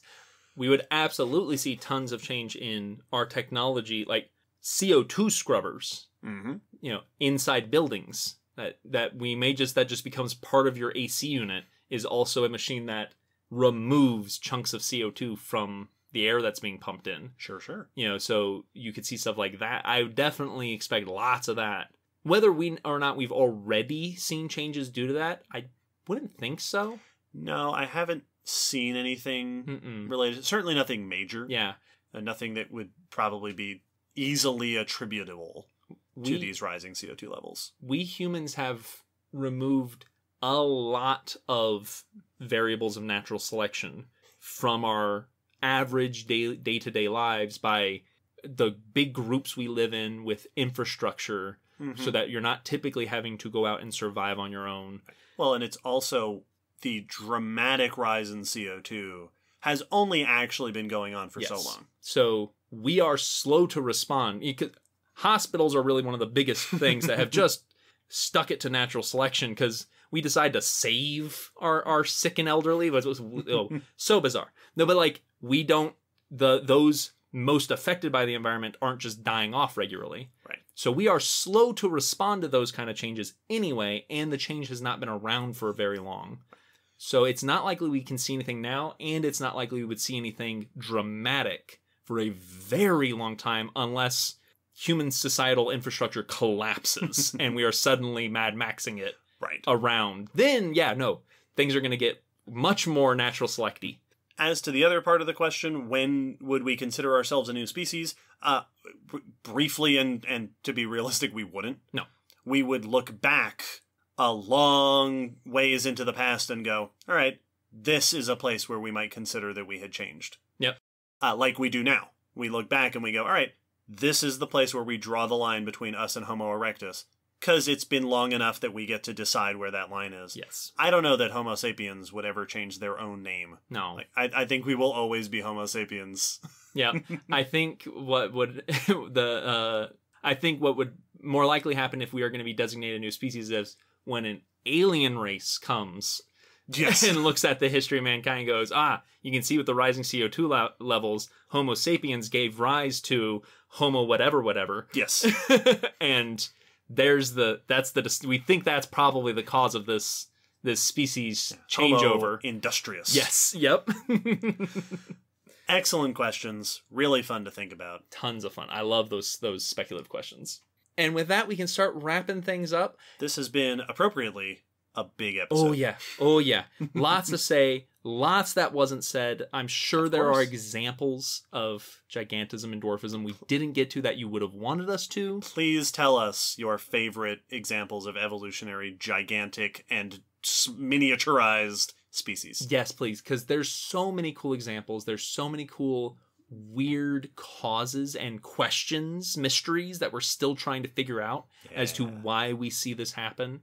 So this is a very actively studied topic today. just like you mentioned with the islands episode, it is very likely that down the line, if we revisit this topic, there will be extremely new views. Yes. That we could more save updates. then. Mm-hmm. So let us know what your favorites are. Let us know if you have questions or if there's more aspects of this topic you want us to talk about. And of course, let us know if there's other topics you'd like to hear us discuss on the podcast. Go down in the episode description to find all the ways to contact us. Also, hey, there's a week left to Snake Month. Yeah. So if you want to engage in the Snake Month stuff on social media, on Discord, if you want to join our limited time tier on Patreon, the Snakes and Crocs tier, it'll be up for just a little bit longer. Check all that stuff out. Absolutely. Thanks again to our new patrons and the requesters for this episode. And to you for listening. You know who you are. Yeah, no, you know. And as usual, we release episodes every fortnight. So check back in, see if this episode isn't truly a example of gigantism among... I do track all of our numbers and stats and stuff, and I can tell you that this podcast definitely follows a trend of gigantism. Oh yeah, do we follow Cope's rule? We follow, our episodes definitely follow Cope's rule. Yeah, well, hey. The Island Evolution episode was probably like an hour and 40 minutes long. Yeah. Well, hey, the debate continues. More support. This is the one. You can tell us if there are other podcasts that don't do podcasts follow Bergman's rule? Oh. If we had done this podcast in Minnesota, yeah, would the episodes be longer and would our audience be bigger? Yeah. Would we be more popular? Right? Would we be figuratively bigger? I would love to know whether Cope's rule applies to podcasts. Or Bergman. I want to know if Bergman's rule applies to podcasts. I really want to. All right, everyone else who listens to more podcasts than us. Get us some data. Ridiculous. All right. Bye-bye.